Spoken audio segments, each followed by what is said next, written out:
uh, uh, initiative by the ICI, and we will start that with the video, and then I will start deliberation. I will try to have a small 2 minutes video for the benefit of all colleagues who are viewing this live webcast.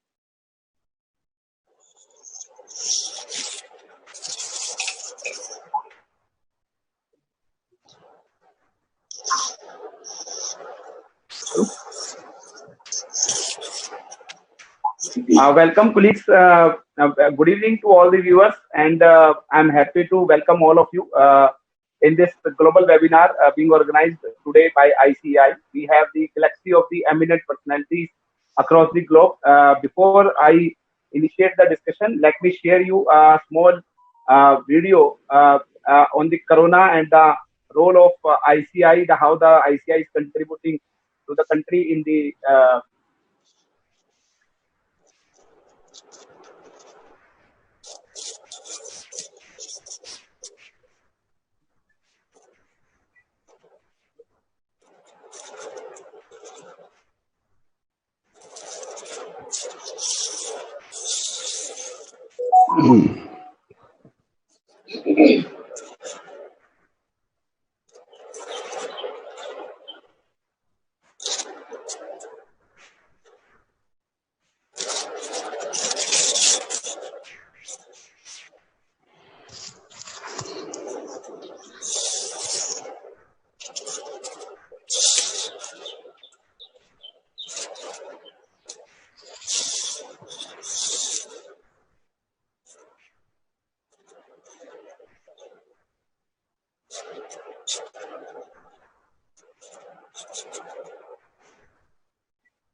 Adina.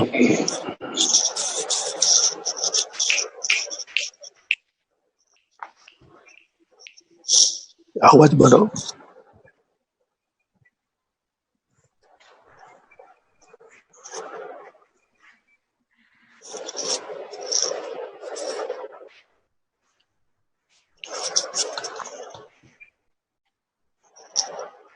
So,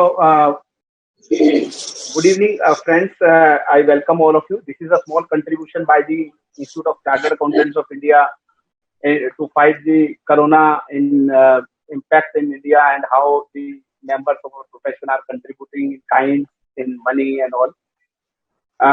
At the outset, I welcome each one of you on behalf of the Institute of Chartered Accountants of India. With more than 315,000 members and 700,000 plus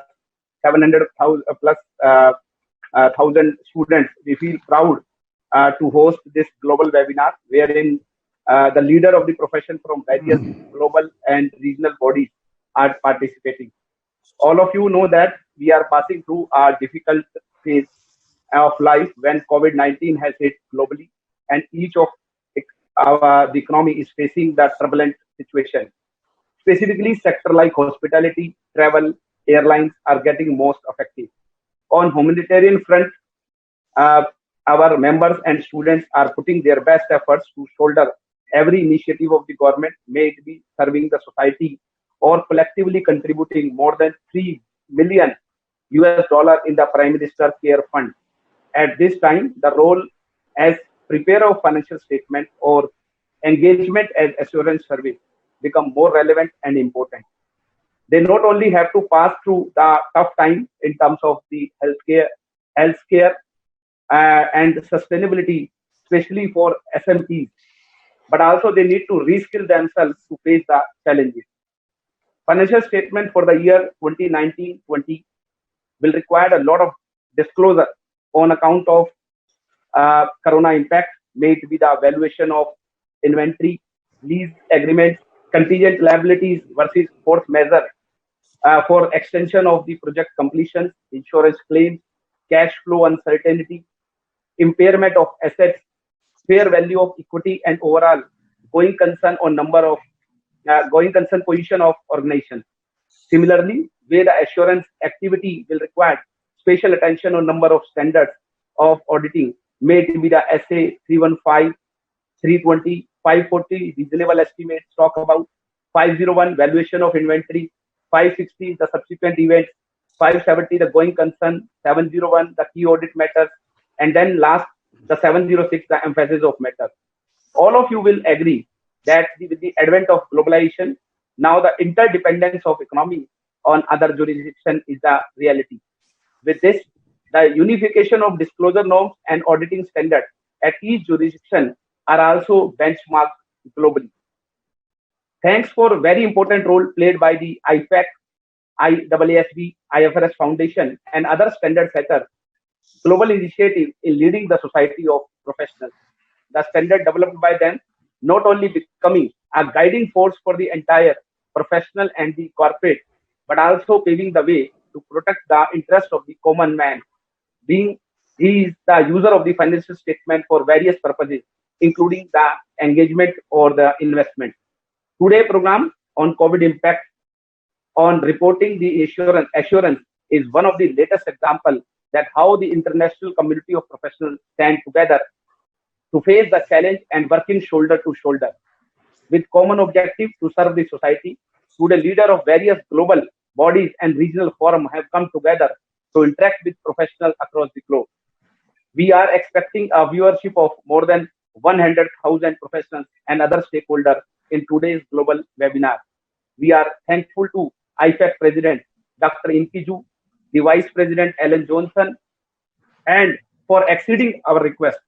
Participation of dignitaries like CA Suresh Prabhuji, Arjuna Heradji, the Wantin from the Asian Federation of Accountants, which is catering the Asian countries.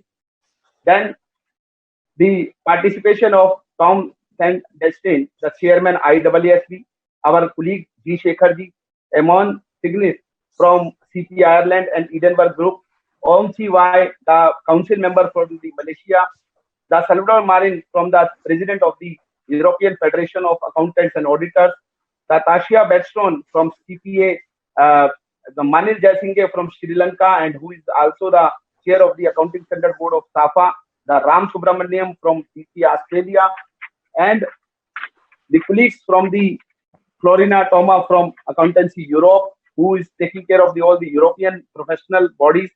Then the Rosita from the Indonesia, Vernon from the ICAI and handling the CA worldwide, and none other than Mr. Ellen Johnson, the Deputy President IFAC, along with our CA MP Vijay Kumar, the Chairman ASP, are the few colleagues and very prominent colleagues who will make this event truly memorable and historical.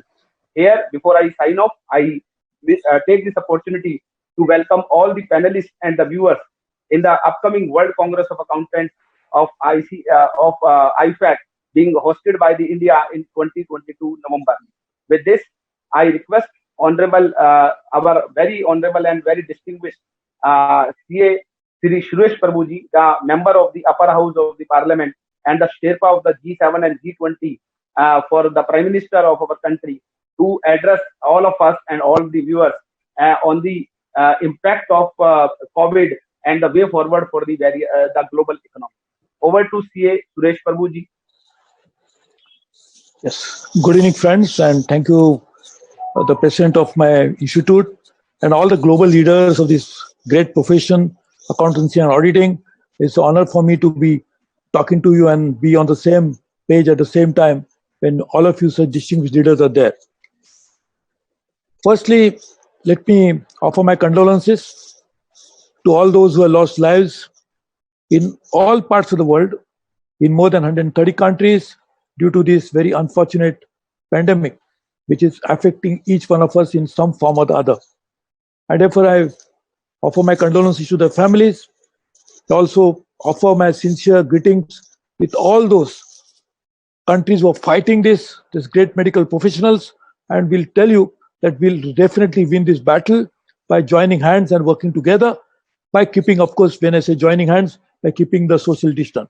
But we'll work together and making sure that we'll win this battle for sure. At a time when we are forced with a choice to choose between lives and the economic activity, the whole world has chosen the right path.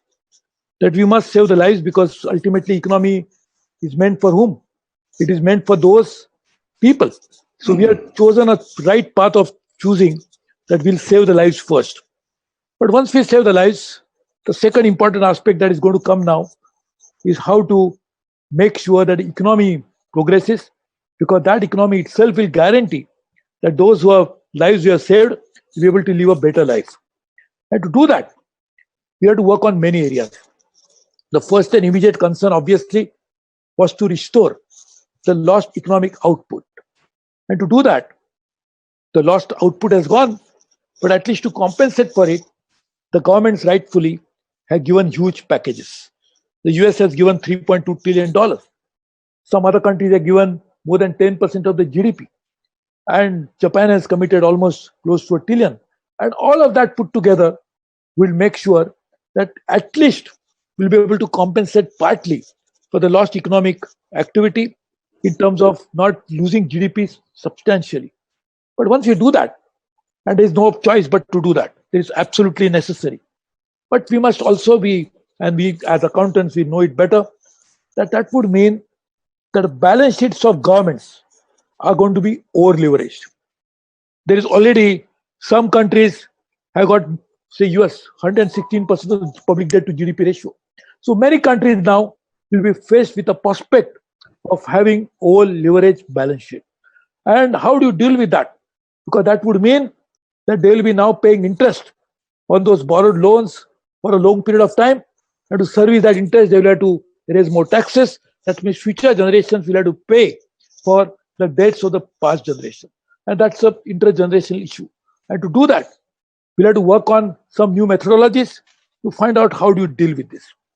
The second aspect of that will be, besides the government balance sheet, will be the corporate balance sheets. And the corporates will be facing a real challenge.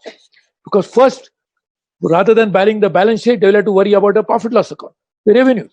Because the revenue stream that they will be getting from the sales will be affected in a foreseeable future substantially, barring few industries which may benefit, but large number of them will lose it. Therefore, the challenge is going to be how to survive in business. And to do that, governments don't have that problem because governments will survive anyway. But corporates to survive in marketplace is going to be a very challenging issue. And to deal with that, every company will have to work out a new business plan, and probably professionals like you will be advising them how to survive in this crisis situation. The third issue will be the individual balance sheet, the household balance sheets. Most of them, having lost revenue, will need to borrow to survive. Their housing loans, the mortgages will have to be serviced. The car loans that they might have taken, they have to be properly taken care of. The small businesses, they'll have to service. So all the three segments, the government, the corporate, the households, all are going to be suffering, and there will be a big challenge. Point is, how do you come out of it? As the president mentioned correctly, that we are living in a very interdependent world. We have seen huge benefits of working together. The global growth which happened in the previous 20-25 years happened because of that interconnectivity. Technology can make it in a interconnectivity even better, like we are talking to each other without it being in physical presence, and different parts of the world, but we can talk to each other. That is made possible by technology. So the marketplace also can help in realizing the true benefit of technology if we can work together. So the new challenge that is going to come in the next few years' time is, do we learn the right lesson of the globalization or go the wrong way?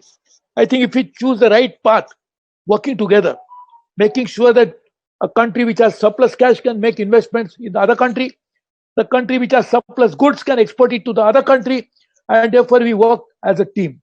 The services that we can offer from one country can benefit other, and therefore the globalization in the different form, though inevitably going to change, will have to play a very key and important role. I don't want to elaborate too much. You are all experts and have a limited time, but I can only tell you one thing. The world has seen so many challenges in the past.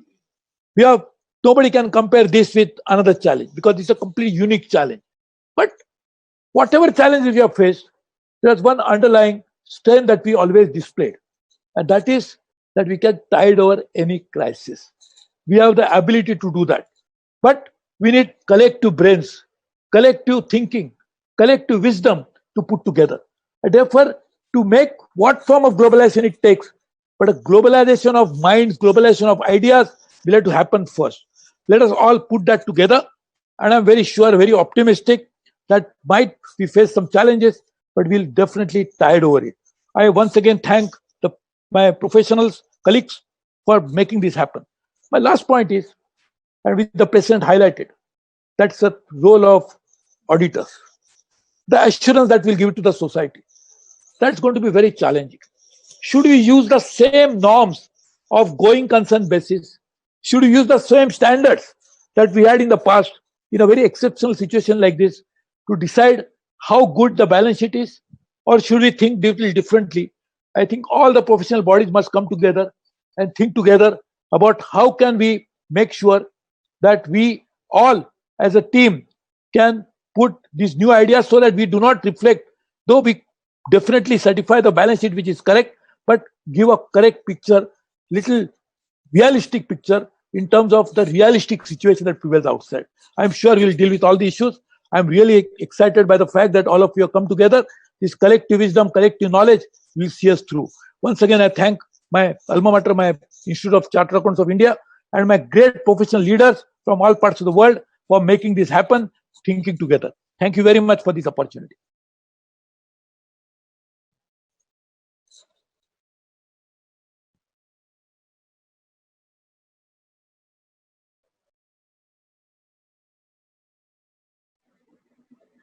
Thank you, C.S. Suresh Prabhuji, for your valuable address and guidance to all colleagues across the globe. And now may I request very respected Dr. Inkiju, the President ICAI, to address and guide all of us with his keynote address. Over to Dr. Inkiju.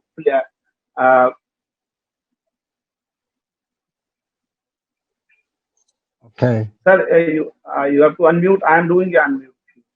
Unmute. Now, can you hear me? Yes. Yeah. Okay, thank you. Yeah, please, sir. Thank you, President Gupta, ICAI leadership, distinguished colleagues and guests, ladies and gentlemen. My name is Inkiju, as introduced by President Gupta. I am President of IFAC, the International Federation of Accountants. I am proud to represent all of IFAC's members and the work we do in the global context. It is my privilege and honor to speak with you today. Part of what brings us together today is also, of course, what is keeping us apart. Just 2 months ago, we didn't expect coronavirus would develop into pandemic that it has today. Now it is afflicting almost every country throughout the world. It is continuing to cause unprecedented challenges to our humanity in terms of public health care, economic stability, and politics and culture. It also now causes critical challenges to our profession. I hope and I'm sure that the world will cope with these challenges wisely and quickly through worldwide collaboration. I'd like to thank you for accommodating my participation from afar at my home in Seoul. As you talk about global challenges and smart solutions, your thoughtful and proactive response to this crisis, balancing practical realities with our need to persist in our work, is a testament to your vision and your leadership. And I'd like to congratulate you for this outstanding conference. I understand about more than 100,000 people are joining this conference. Well done and congratulations, President Gupta. ICAI is one of IFAC's more than 170 members in more than 130 countries, which together represent more than 3 million professional accountants. Since ICAI joined IFAC family in 1977, ICAI members have served with distinction on the IFAC board, which committees, and the international standard setting boards that IFAC supports. I want to acknowledge the service and the leadership of several of your members. IES-BA, Ethics Standard Committee member, Sanjeev Kumar Chaudhary, my IFAC colleague Kumar Rahu, my IFAC colleague and the past CAPA President Manoj Fadnis, my IFAC colleague Rabin Gupta, my IFAC colleague and your former president and chair of the Executive Committee of the World Congress of Accountants 2022, Prafula Chand. Thank you all for your commitment to the profession. Now to the topic at hand. We know that COVID-19 is turning the world upside down, but the profession, we can and must work to provide essential services we need to bring the global economy and the civil society. This conference, with the impressive lineup of speakers you have invited from around the world, is exactly the kind of engagement the profession needs right now. This crisis is worldwide. We are all facing the same problems, and we all need the same solutions. We all need solutions. Also, Sapien Yuval Noah Harari predicted that after the storm passes, we will inhabit a different world. We may not be sure what kind of world we are going to face, but this different world will include more digital communications rather than in-person contacts, and more environmental and public health protection. On the other hand, the current business environment is being severely disrupted. As a result of lockdowns everywhere, closed borders are disrupting business locally and internationally. We have found that global economic cooperation is easily disrupted by the closed factories in affected regions. This phenomenon has caused supply chain problems for global production lines from platform companies to local suppliers. Due to a severe lack of business transactions, cash shortage, and dramatic decrease in profit await almost every business. These companies, especially SMEs, do not have enough cash to endure the several months during which there will be no sales.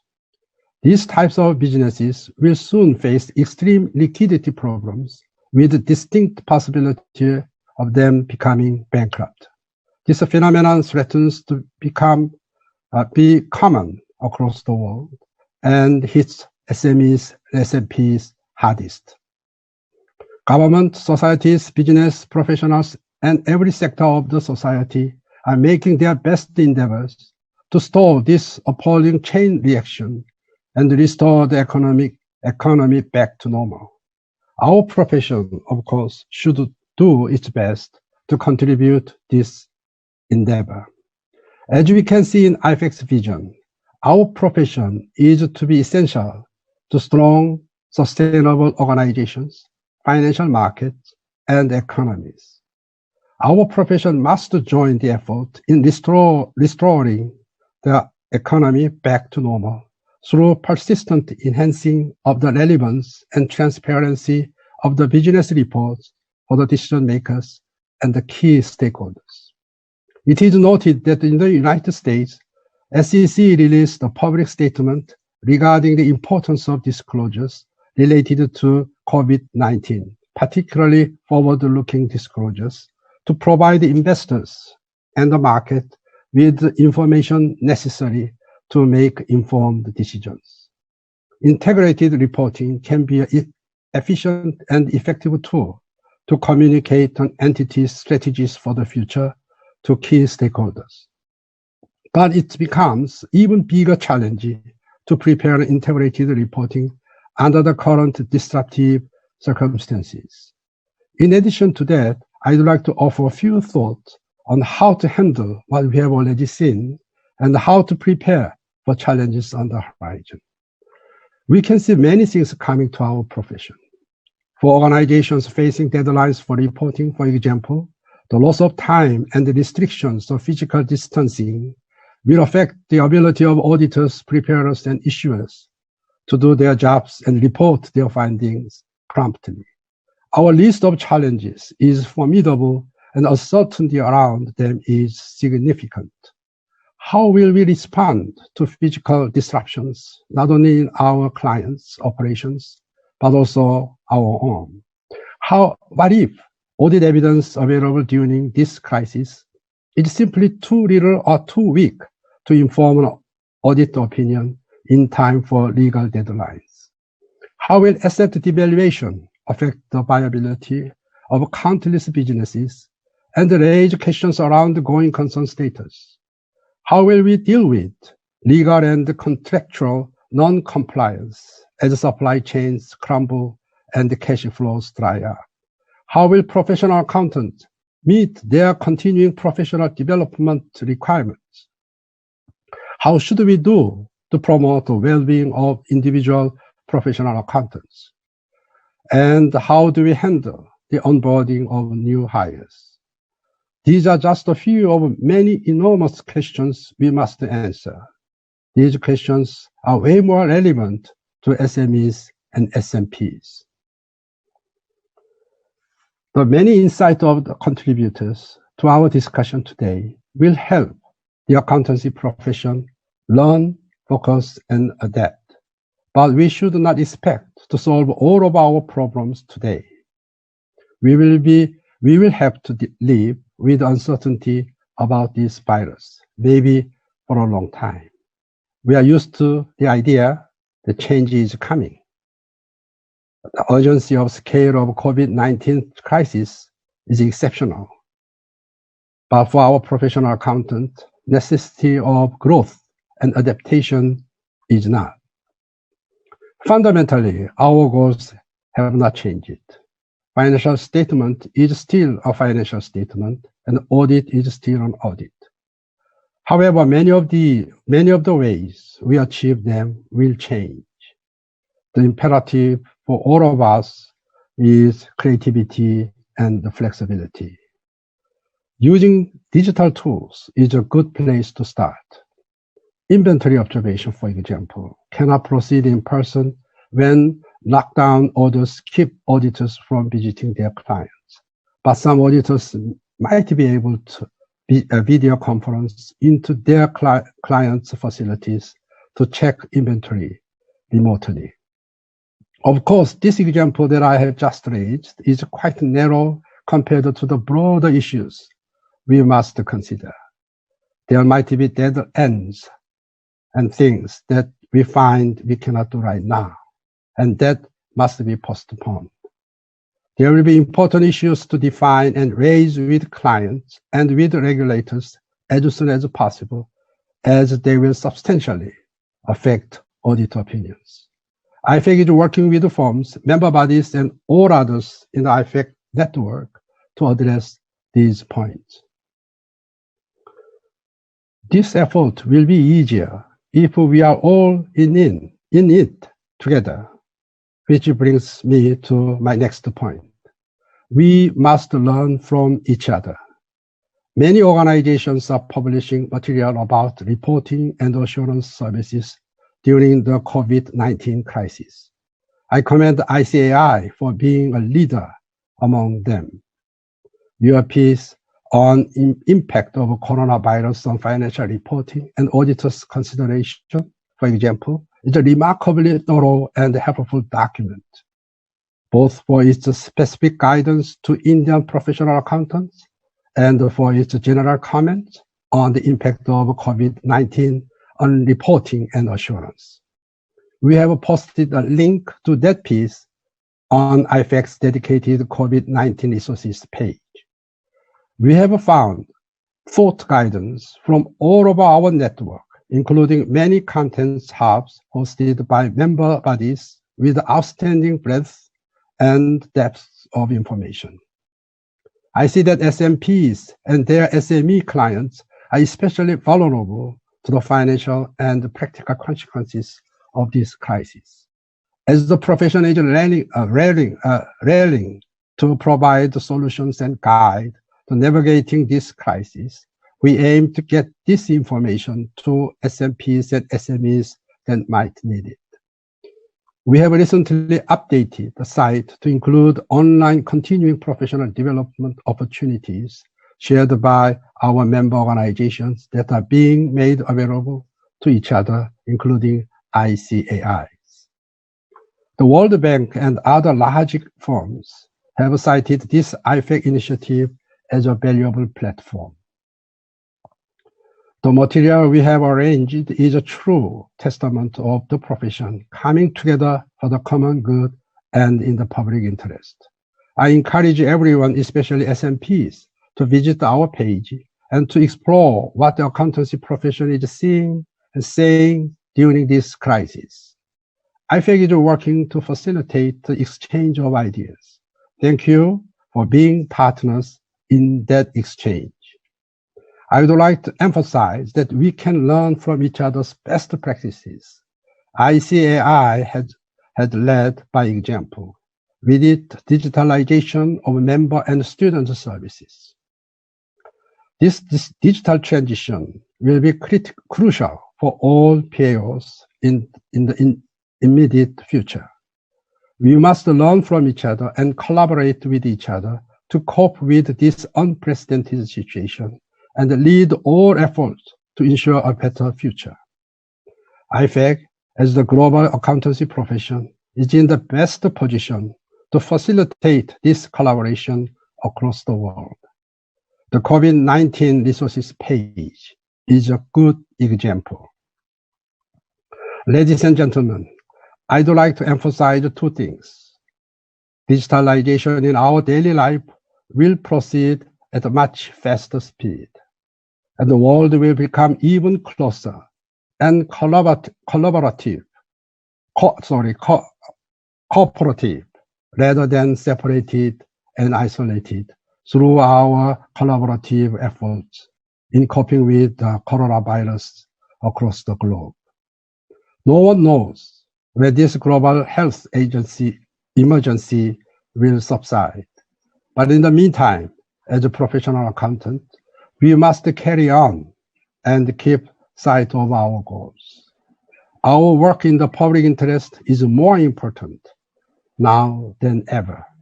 It has been a great pleasure to join your conference today, and I wish all of you staying healthy. Thank you. Thank you, Dr. Inkiju, for your kind words and appreciation to the various initiatives of the ICAI. Thank you very much, sir, for your kind participation and the keynote address. Now I request Mr. Arjuna Herath, the chair of the PAODC, that is the Professional Accounting Organization Development Committee of IFAC. And we request you, sir, that you please share us the various challenges the POs and the members are facing in the present crisis, and how this PODC is can help the POs to handle the crisis. Over to Arjuna Herath for his deliberation.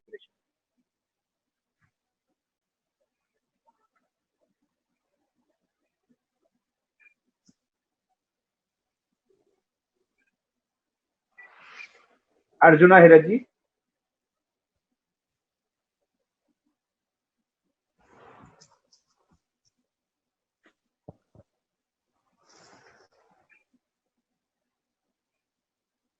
Arjuna Herath. I believe that Hello? there are some technical. Yes. Can you hear me? Yes, sir, we can. Hello? Yes, sir, we can hear you, but you have to unmute your Can you hear me? video. Is not. Yes, we can, sir. We can hear you, sir. Please, video. You have to start your video as well. Arjuna Herath.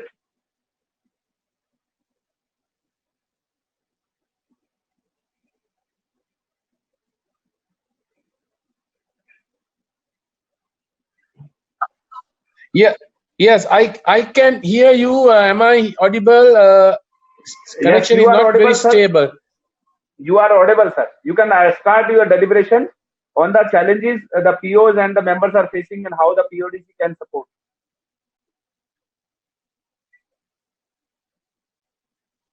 Sorry, I'm very sorry. This is not.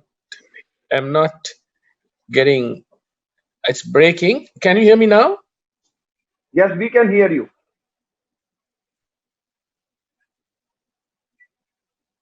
You can start your deliberation.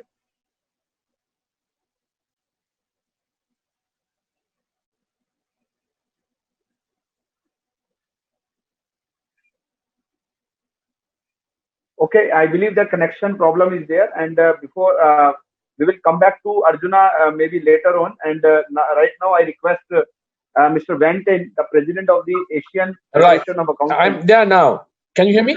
You are, yeah, we can hear you, Arjuna.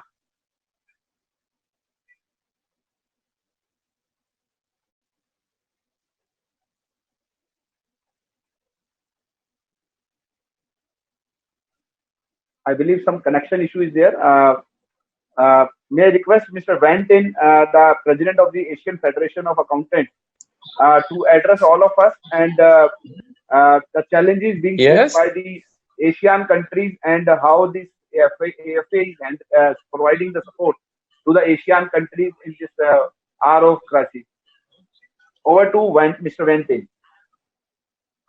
Okay.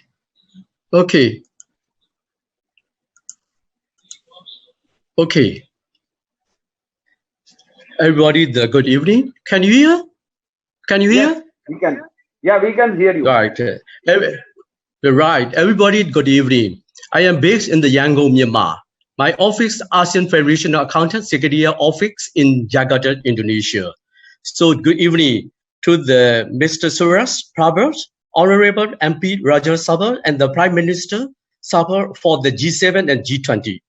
Also, the President, the Vice President of Institutes of Chartered Accountants of India, ICAI, as the host of the today webinar. President and Deputy President of IFEX, fellow panelists, and the participants who are joining us today from all over the world. Ladies and gentlemen, good evening. Because of our Myanmar time is now 6:40. On behalf of the ASEAN Federation of Accountants, AFO, I would like to begin with expressing also our deepest sympathy and condolence to those affected by the COVID-19 pandemic. It is indeed a catastrophic global disaster that is changing the way organizations are operating and individuals are living. I would like to thank the Institutes of Chartered Accountants of India, ICAI, for the opportunity to share our perspectives on the impacts of COVID-19 on the ASEAN region. Also, to briefly share about what AFA and our members' organization have done to address the challenges that come with the pandemics. Also, now I would like to be talk about for the impacts of COVID-19 on the ASEAN region. As of 12 April 2020, there are 16,041 confirmed cases in Southeast Asia region, which include some countries in ASEAN and SAARC region. According to the 12 April, also the WHO, situation report 2020, the outbreak has the impacts more than just our individual health and safety, but also our collective socio-economic well-being. In its policy briefs on the economic impacts of COVID-19 on the ASEAN region, published on the 10th April 2020, ASEAN recognized the directness of the pandemic to economic activity in the region, tempering growth prospects around the world, including Southeast Asia. It also recognized how the pandemic may lead to long-term and considerable economic implications. That also, President mentioned, also is this ICAI, you also mentioned about it.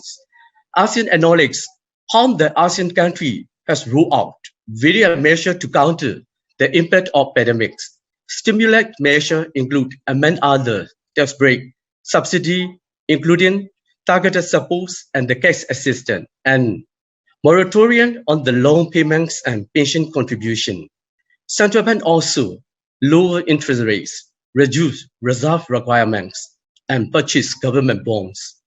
The policy brief also identified several policy recommendations to restore confidence and revise the economy, such as: number one, mobilize all available macro, financial, and structural policy to preserve the economy productive capacity, keep the supply chain going, leverage on technologies and digital trade, strengthen social safety nets, scale up regional pandemics response, and redouble the resolve to advance regional integration. Also, you please find our ASEAN website, www.asean.org. Also, now I would like to share an effort taken by Alpha and Alpha members organization. The accountancy profession is no exception to the pandemics.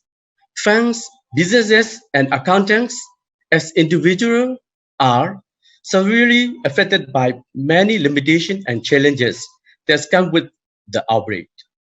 With the movement control orders introduced by the government of some ASEAN countries, effectively since earlier March 2020 and some countries effectively mid of March 2020, we have fully suspended the ASEAN Federation of Accountants Secretary Office operation for the foreseeable future.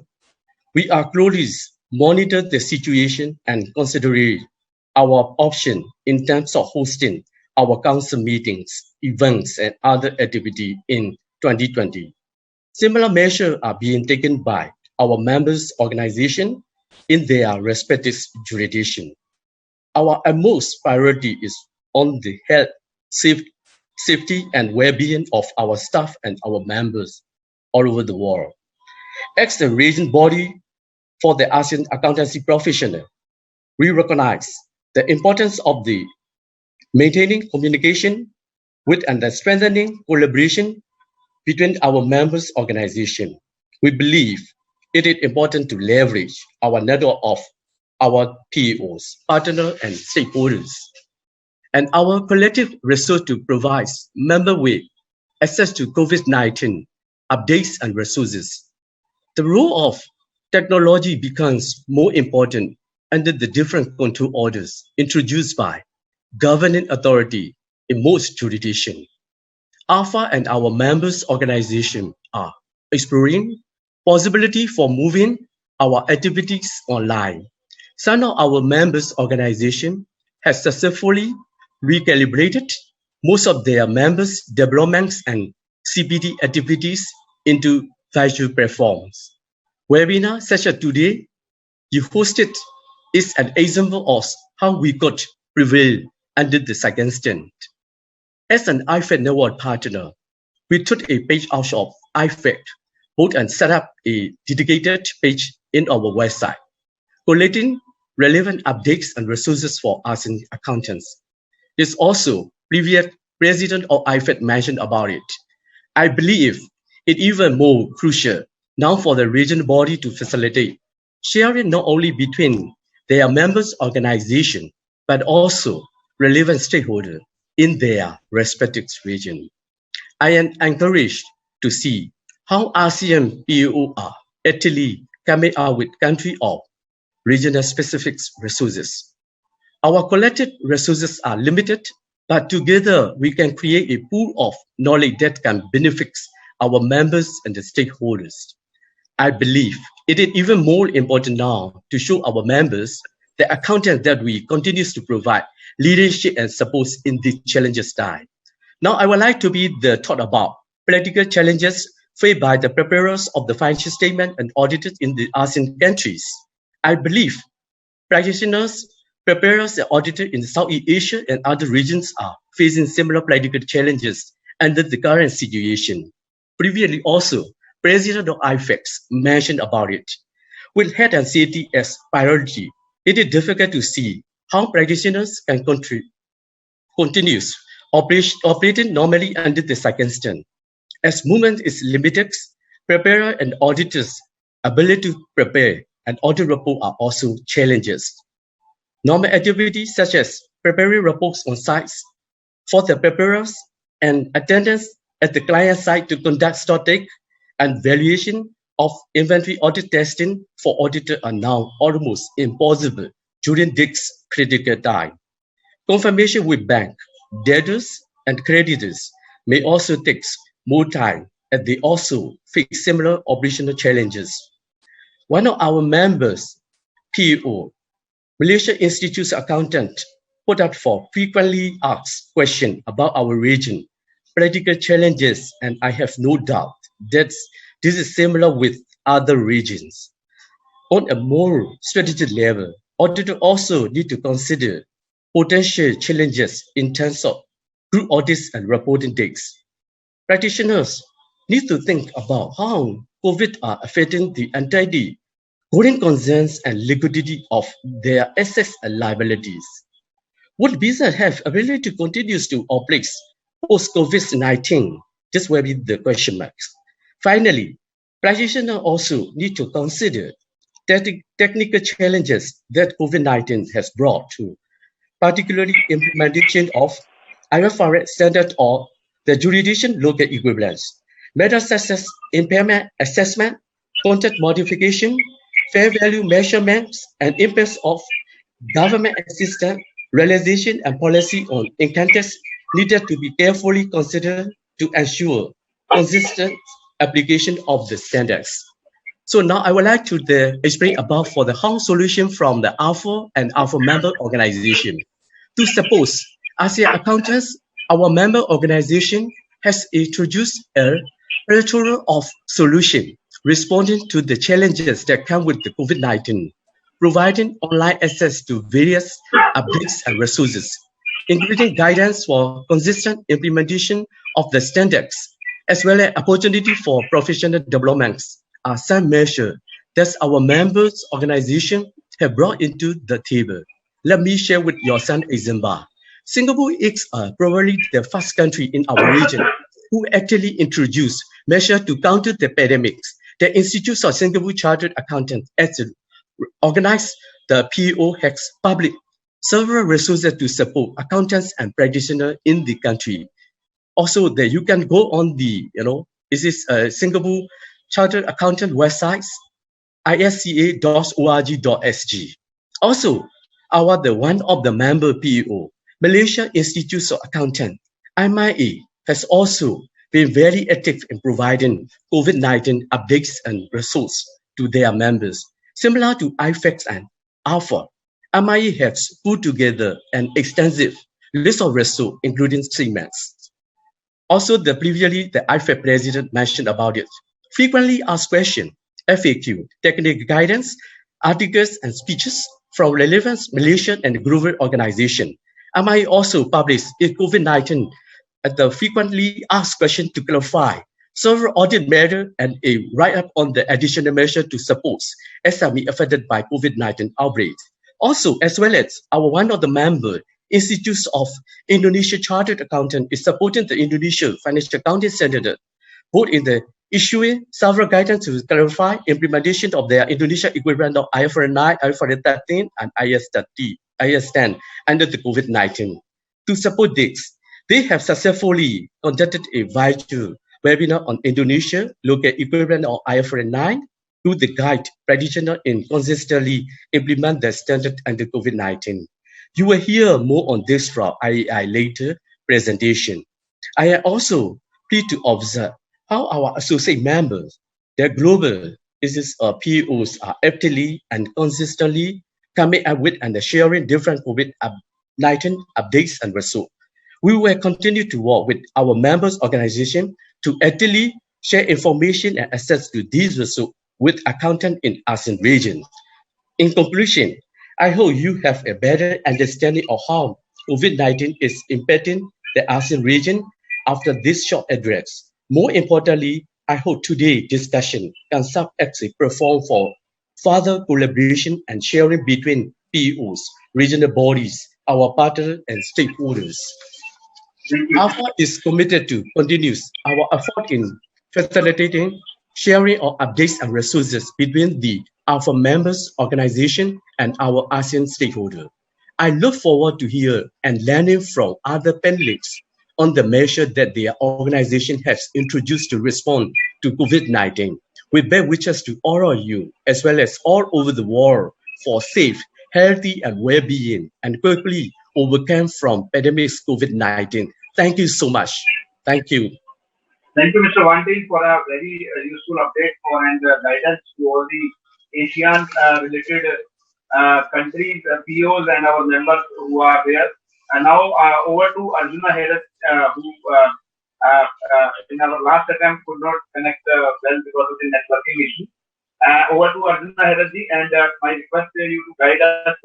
And I request all the colleagues there to be well, because we are running behind the schedule, so we have to cover the time as well. So maybe a minute or so we can save from each of the deliberation.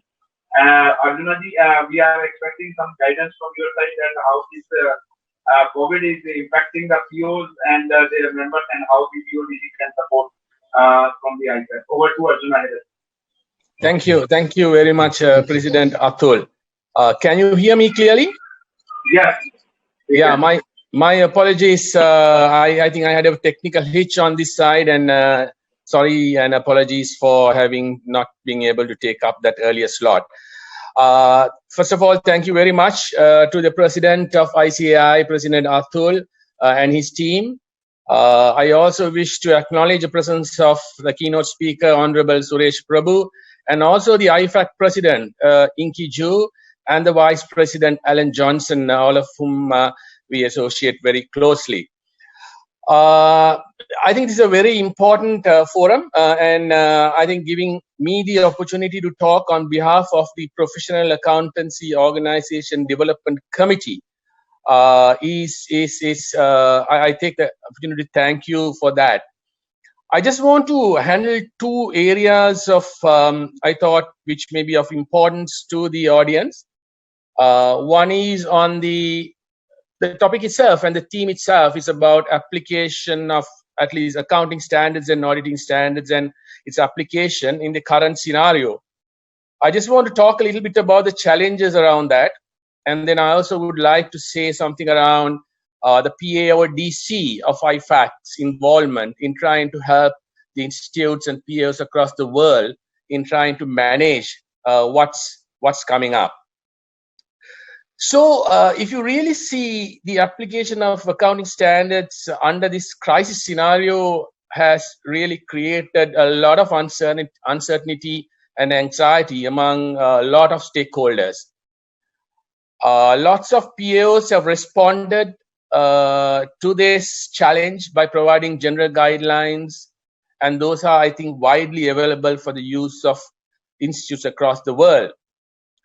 However, what we may want to understand is the context is quite different from jurisdiction to jurisdiction. And also it differs from sector to sector. The sectors are affected very differently by the current scenario. So, so this makes it very complicated to the stakeholders, and the regulators in turn are issuing directives and guidelines in relation to businesses that they regulate, which also further brings complexity, isn't it? So I think there is a need to give consideration to the context when applying the standards, and that's my first point. And general guidelines, will it be sufficient in applying the standards in the current scenario? is a question I think all of us must deliberate on. So in this context, I believe the practitioners and the industry are all really requiring assistance and guidance. And I believe that assistance and guidance might have to be directed on applying specific standards to the specific industries. So that would mean a fair amount of work for the profession to see, and we all know that the standards are principle-based standards, and you need to take into account the context in applying the standards. So hence, I think there is a need for guidance and assistance around applying the accounting standards in this context. You will realize the regulators are easing the regulations in order for businesses to survive. And there is expectation from industry that the application of accounting standard should not be rigid to nullify these concessions that have been afforded for business to survive, and it will not affect, the standards application will not affect the business performance. And that poses a serious challenge to all of us of how do we really manage the current, apply accounting standards in the current scenario with regulators also coming in and making it very complex. A lot of clients have heard saying they're finding it very difficult to reconcile between what the regulators are issuing. When I say regulators, it will be central banks, it can be Securities and Exchange Commission. They are issuing guidelines, regulations, and concessions. And I think there is a need to try and reconcile how the accounting standard will handle these directives that are coming out in a way that everyone and all stakeholders are in fact in concurrence and in agreement for the application of these standards. So that's the first point I think I want to make. And I think the institutes across the world has a role to play in giving guidelines, specific guidelines for specific standards in their application. And I think institutes are getting to that. I think there have been a lot of general guidelines, but I think there need to be some specific guidelines that will come out of how to apply these standards in the context of current scenario, and also work with regulators in trying to manage that. And I've seen fair amount of institutes and POs across the world doing that. The other aspect is auditing itself. Completely the operating model of businesses has changed during the last 2 months in trying to manage the current scenario, which means the control environments have got affected, which would mean that the auditor comforts that they had with the control environments may not exist anymore. And in that context, how does the auditor now really handle the requirements of the audit? And I must say that businesses are not ready to pay extra money for the extra work that will have to get done in terms of changing environments, the operating environments, the control environments that has come up. So I think there is a need to give guidelines in performing audits specific to various environments in order to give comfort to the auditor to ensure that their risk is managed properly in actually completing and giving assurance on these auditee clients. So I just want to keep those around accounting and auditing standards, thoughts around that for the deliberations of some of the panelists that will come. But I just want to quickly get to the PAODC involvement and facilitation in this current scenario, what we are doing to try and create and disseminate information for the benefit of PAOs in order to handle the current scenario. The IFAC has created a specific repository called COVID-19 Resource Repository, and that can be accessed through the web page of IFAC. And I must say there is a lot of knowledge, information, very, very useful thought leadership articles and guidance that has been put in that resource base, which can be of a lot of value to a lot of the PAOs that actually needs that information and guidance. I would like to say that this resource pool repository is being developed with the help of PAOs themselves, setting guidelines and thought leadership that they are doing for their members and to the institute. The committees of IFAC is doing a lot of work around this current scenario and actually putting those information in the repository. Plus, the IFAC staff is doing a lot of work in developing thought leadership materials to guidelines in actually for PAOs to deal with the situation. So I would recommend to the PAOs and all members who are in fact today in the on this webinar to really visit the IFAC COVID Resource Center within the website of IFAC. I just want to give you a few examples of what's available there. One of the things that you have there is the 7 essential crisis management planning steps for PAOs. 7 essential crisis management planning steps for PAOs. There's another article on how the Latin American PAOs are responding to the COVID-19 crisis. It's in all languages. It's in several languages, English, Spanish, and Portuguese. There is also another resource item, which is the CPA Canada resource piece, which is actually a video which talks about the practice management issues and some key financial reporting and auditing implications of COVID-19. And it talks about guidance for auditors in auditing in these special circumstances. And I would recommend that that's another very useful piece of resource for anyone. There is also general guidelines for members of PAOs, like the importance of PAOs supporting the mental health and well-being of members and clients, which is a very, you'll realize how stressful the environment is currently for our members and for our clients. So I think there are guidance around that, how to manage that scenario.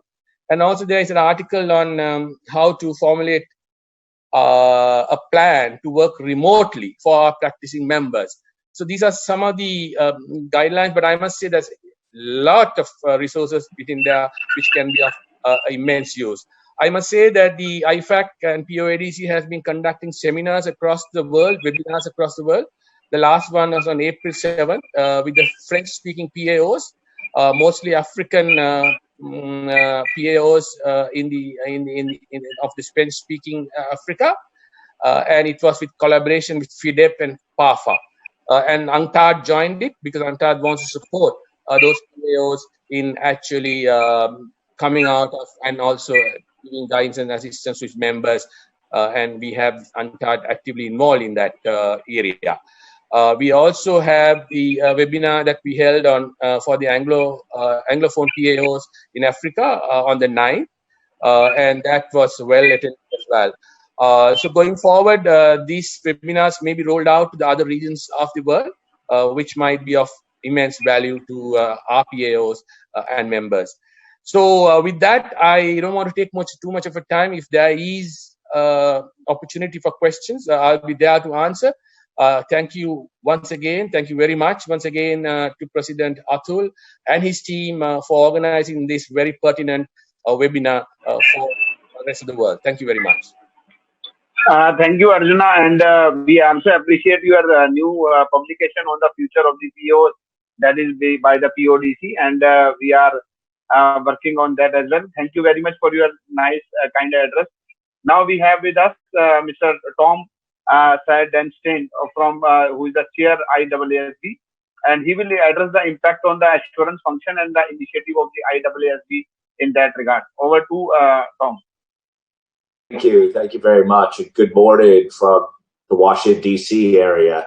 I'm really honored to be here today, and I thank the Institute and its leadership for organizing this conference and for your efforts to galvanize the profession in response to this truly global conference. As you said, my name is Tom Seidenstein, and I currently serve as the chair of the International Audit and Assured Standards Board, or the IAASB. And I have to apologize that my first formal interaction in that role is under these circumstances. My hope is that in the not so distant future, I'll be there in person in much better time. But for now, please accept my wishes for the health and well-being of those attending the conference virtually, your families, and the broader communities in which you live and serve. I joined the IAASB 9 months ago, and I accepted this role with a core belief. Setting standards at the international level is the most effective way to respond to the relentless globalization of business. Global approaches to global challenges. My belief in the value of these global approaches remains firm. And of course, COVID-19 has created a global crisis, and the economy has been a major casualty. I want to make 3 points today. First, working together on both national and international levels, standard setters, regulators, accounting and audit practitioners, preparers, and other stakeholders to make a meaningful difference in helping the economy get back on its feet when it's time. Second, the IAASB stands ready to support the public interest and the external reporting community. And third, there are a few key areas that are in our standards that merit special consideration by the professionals. Some of them have been mentioned already, but they include going concern, auditor reporting, and audit of estimates. And I'll try to touch on these briefly today. On the first topic, I am sure that at some point the crisis will become very personal for everyone. Maybe it will be the local business that needs to shut its door, or maybe the neighbor who loses her job, or a friend that sadly catches the virus. I am certain that we will all be touched. I've been inspired in my role how people are responding to the crisis. It seems as if we are all trying to do the best to help. And I am here to say that all involved with the world of accounting and auditing have an important role to play. This is not the challenge I imagined facing in my first year in this role. However, it is the one that we must collectively face, and I'm certain that together we can overcome it if we each play our part. Now more than ever, we need confidence to return capital flow freely and the economy to grow again. Where I sit, it is sometimes easy to get lost in the technicalities of accounting and standard setting. However, at its best, the profession can play a critical role in ensuring trust and confidence in markets. And I do see it. Auditors are responding, and we hear it on this call, by adapting their ways of working and utilizing remote techniques and technologies. But I need to say that it's no time to relax our collective commitment to the public interest. For the profession, this means adhering to the highest ethical standards, communicating intensively with preparers and those charged with governance, and applying both professional judgment and skepticism. I often say that the financial reporting world works in a highly connected ecosystem. Preparers of financial information, standard setters, and regulators also need to perform their role for the system to work. A weakness in any one of those parts of the reporting ecosystem will have reverberations throughout. Standard setters and regulators are adjusting, though. We recognize this is a period of enormous uncertainty, and that all judgments, even if appropriately reasoned, documented, and communicated, will not always be right in hindsight. However, from a standard setting perspective, we can do our best to provide greater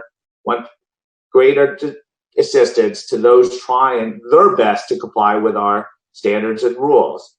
Standard setters also need to exhibit a sense of flexibility in terms of our work program's priorities and imposing additional requirements on our stakeholders. So what are we at the IAASB doing to practice what I just preached? We are doing something our response is three-pronged. First, we are calibrating our existing program to prioritize COVID-19 related actions and other leading public interest issues on our work program. Second, we are embracing technology, as others are, to advance our priority projects, and will be appropriately flexible when it comes to our previous agreed timelines. For example, we are about to publish our exposure draft on group audits. We have already agreed to an extended comment period. At our upcoming meeting in June, to be conducted by video conference, we will discuss the impact of the current crisis on other work and effective dates. Thirdly, we are coordinating with national audit standard setters, securities regulators, independent audit regulators, the IASB, and professional bodies, particularly via IFAC. Our aim is to share information and discuss how we are individually responding to the crisis. We are already successfully identifying areas where more work is needed and hoping to avoid redundant or confusing efforts. A minute earlier, I mentioned that the IAASB is developing guidance in the form of staff alerts to help the profession to better apply our standards. These staff alerts do not change the requirements of the standards. The alerts, however, highlight specific areas of focus for auditors under the current environment. We've already published a general one on our website. It was aimed at broader considerations for applying ICAI's under the crisis circumstances. And we are developing 5 more. One on going concern, one on auditor reporting, one on the audit of accounting estimates, one for special considerations for public sector auditors, and the final one on subsequent events. We are, of course, open to more input on where else we should develop guidance. Let me touch on the top 3 from our perspective: going concern, auditor reporting, and audit of accounting estimates, and give you a little preview of what to expect. Because these are the 3 topics that I hear most, and I've already heard several of them mentioned today. First of all, I think a little context is necessary.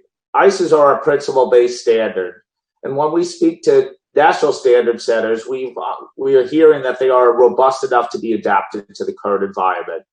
That being said, we also need to keep in context the responsibilities of auditors vis-a-vis the responsibilities of management, neither of which is easy in these uncertain times. In terms of going concern, our focus is on the auditor's understanding of management's process for meeting the requirements of the applicable financial reporting framework. That understanding will help the auditor determine whether what management's presentation of financial information, a financial statement, is a fair presentation, or whether highlighting something in the auditor's report is needed, or whether there is further modification, such as a qualification or a disclaimer required. We know in many instances this will be challenging, particularly where it is a close call. We cannot mandate when modifications to the auditor's report may or may not be needed. We think the standards set out where that needs to be done. And we do encourage a heightened sense of professional skepticism when undertaking this work. One area to pay attention to is auditor reporting, because that is another way for auditors to report and provide confidence in external reporting, including in areas such as going concern. Our standards set out circumstances when an emphasis of matter is needed or another modification, including qualification, disclaimer, or an adverse opinion is required. They may be considerably more circumstances now where modification is needed. Inky alluded to various scenarios where there may be issues around gathering audit evidence. This is an issue that others have raised too. In some cases, alternative procedures may provide what is needed. In others, the auditor may need to consider the impact on the auditor's report. Disclosure also by management takes on an ever-increasing importance in these unprecedented times. While it will depend upon the circumstances, I would expect that users require increased transparency related to current business risk and mitigation strategies. These disclosures will also support the work of auditors. They will provide auditors the ability to focus on the relevant requirements of the financial reporting standards to ensure that appropriate and necessary disclosures are made and their impact on the auditor's report. One area now relatively new under ICE that can provide further transparency is key audit matters, or CAMs. Particularly for listed companies, CAMs may play an important role in enhancing the information of the auditor's report related to matters that although resolved, require significant auditor attention. Finally, we expect the audit of accounting estimates to become even more important over the coming months. The IAASB cannot emphasize enough the need for heightened professional skepticism when auditing accounting estimates. Our newly revised ISA 540 helps the auditor home in on those specific inherent risks attached to estimation uncertainty. The standards in our forthcoming guidance also will highlight other inherent risk factors that need to be considered, even more so now. The reality is that last year's approach may not work for the current circumstances. We expect disclosure of estimates to be a focus for auditors, as is the testing of controls.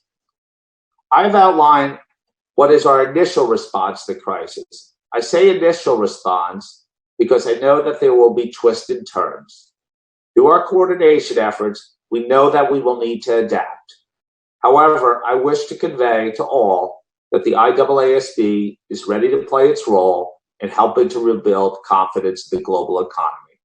The coming days, weeks, and maybe even months will inevitably be challenging. But I am pleased to say that we stand well positioned to do our part. Thank you. Thank you, Tom, for your kind words and guidance to the society. And I believe your contribution of the IAASB is very important into this entire discussion, and how to assurance services will be handled by our colleagues in this COVID impact. Now we have with us G. Shekharji, the Chairman IAASB, and very specifically, we have one question from the viewer that how this internal control will be reviewed by the auditor in this particular point of time. Over to G. Shekhar, who is the Chairman IAASB of ICAI. G. Shekharji.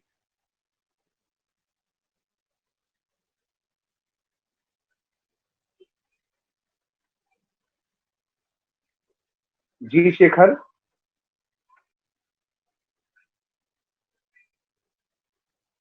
G. Shekhar. He's on mute. Sir, unmute. Unmute, sir. Unmute करिए, sir. Please unmute yourself. You are able to hear me? Yes. Thank you, President. I thank my President and Vice President of the Institute of Chartered Accountants of India. I also congratulate for the participation of IFAC President and the Vice President on the webinar organized by the Institute of Chartered Accountants of India.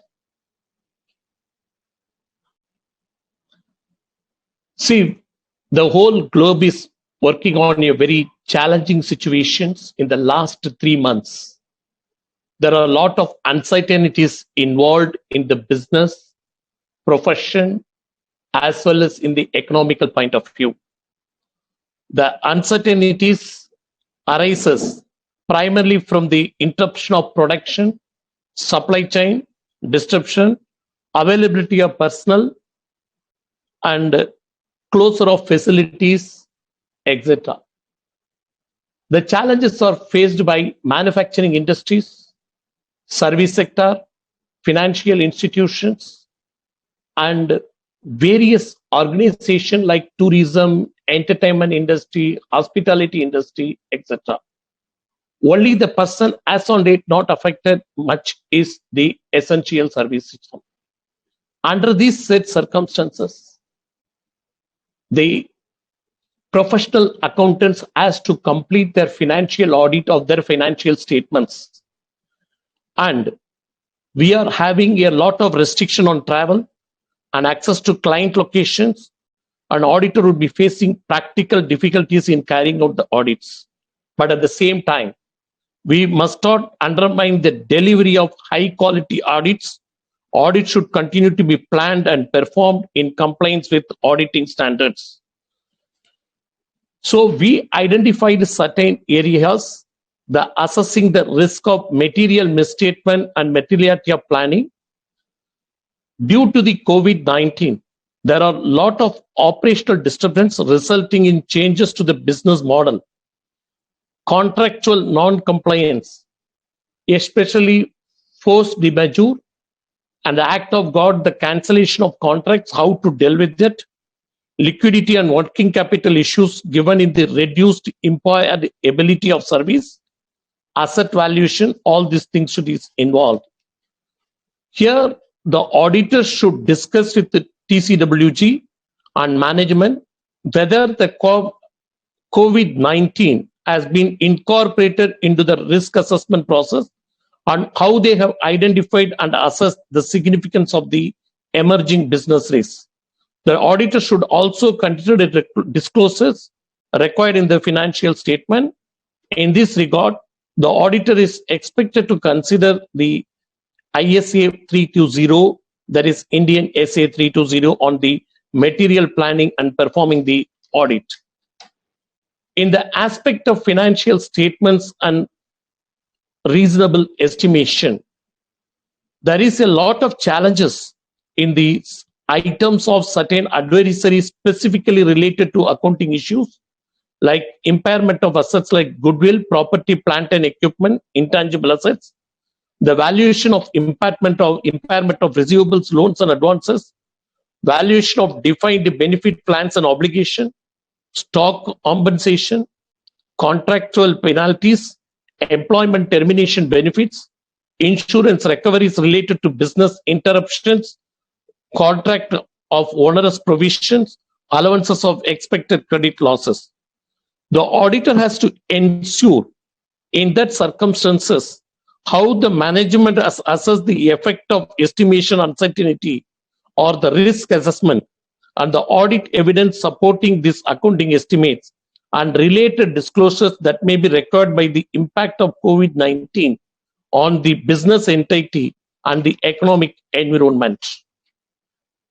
Valuation of inventory, this is the biggest challenge on the auditors. Due to government imposed shutdown or due to unavailability of the client personnel, it may not be practical for the most of the business entities to conduct physical verification of inventory as on the date of financial statement. The auditor must plan alternative procedures as given in paragraph 5 and 7 of the SA 501. If the physical inventory counting is conducted on the date other than the date of the financial statement, the auditor shall, addition to the procedure required by paragraph 4, perform the auditor's procedure to obtain audit evidence about whether the changes in inventory between the count date and the date of the financial statement is properly recorded. In these circumstances, where there is a perpetual inventory system is there, whether the perpetual inventory records are properly adjusted, reliability of the entity's perpetual inventory records, reason for significant difference between the information obtained during the physical count and the perpetual inventory records, the attendance of the physical inventory counting is impracticable, the auditor should perform the alternative procedures. Here, one thing, in case wherever it is not possible for the professional accountants, the auditors, not able to physically present at the time of the inventory taking, then whether it is possible through the video recording, which can be verified, or he can participate at least at a random checking through the video conferencing and video recording, also he can consider. Some cases where the attendance is impracticable, alternative procedures, like example, inspection of documents of the subsequent sale of specific inventory items acquired or purchased prior to the physical inventory counting may provide sufficient and appropriate audit evidence for the existence of condition of inventory. In other cases, it may not be possible to obtain sufficient appropriate audit evidence regarding the existence of the condition of inventory. Performing the alternative audit procedures, SA 705 require the auditor to modify the scope of limitation. In case of audit of consolidated financial statements, which is the major risk factor exists in COVID-19, because the entities whom the NDAS 110, that is IFRS, is applicable, where the difference between the reporting date should not be more than 3 months, and also considering the Indian situation, wherever the AS 21 is applicable, the difference between the reporting dates should not be more than 6 months. The auditor has to consider the current scenario and alternative means of methods to obtain sufficient and appropriate audit evidence can thus data can be shared cross-border to allow the principal auditor for review? Can video calls and screen sharing software be used in the detailed questionnaire? Can the component auditor be asked to complete the detailed questionnaire? Consider the outcome of any prior visits. What work the component auditor overly reviewed? Can more detailed memorandum to be provided for the component auditor? What work can be done centrally by the principal auditor? These areas can be looked into. In case of in case of subsequent events and events reporting to the data, the disclosure should be made report to the approving authority of those events occurring after the balance sheet date and represent. Entities must disclose the significant recognition and measurement of uncertainties that might have been credited by the outbreak of COVID-19 in measuring the various assets and liabilities. So in case of disclosed events and undisclosed events, sufficient management representation has been obtained and management has been properly looked into the thing. Regarding the going concern issue, the chairman of the IASB already discussed enough on this issue, so I don't want to touch those areas. Our president has asked specifically the area of internal control, which is the specific question which has been asked in relation to the internal control. Because of the COVID-19, the management is not in a position to exercise sufficient internal controls. So the company may need to implement new internal controls or modify the existing internal controls over financial reporting. Evaluate any other controls operating effectively on account of absence of concerned person due to illness, quarantine, working from home, isolation, travel inaccessibility. Here, I would like to specifically state that wherever the system controlled operations are carrying on, the management has to compromise on disclosure of certain passwords or accessibility to the records, and what way going to affect the internal control systems and internal control procedures has to be seriously looked into. Identify the alternative controls and companies' ability to close financial reporting process. So, keeping all these things and the challenges which has been faced, the auditor has to exercise sufficient and due care on all the issues, considering and discussing with the nature of the entity and the nature of the activity or services provided by the organization. I thank my president and vice president and all the participants, and on behalf of India and my institute and on our council behalf, I pray the Almighty we should come out of the situation as early as possible. Thank you. Thank you, Shekhar sir, for the detailed deliberation from your side on the various aspects related to the assurance services. Now we have with us Mr. Amon Signis, who is the Chief Executive of the CP Ireland and as well as the Chairman of the Edinburgh Group. Over to Amon. Amon, we have less time, so in case you can brief the deliberation, maybe less 1 or 2 minutes, less than the allotted earlier. Chairman, I'm used to speaking in India and to having my time adjusted. So thank you very much. I hope you can hear me, and hello to everybody from Ireland.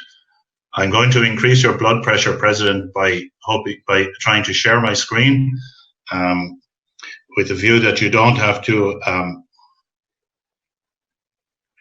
bear with me now. You have to share your screen. There will be a sign over share your screen and then broadcast. Screen, okay.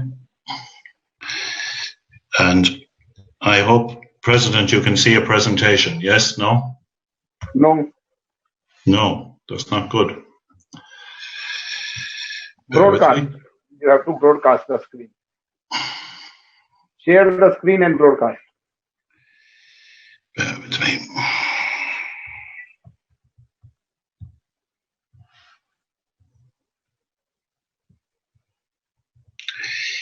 Sorry.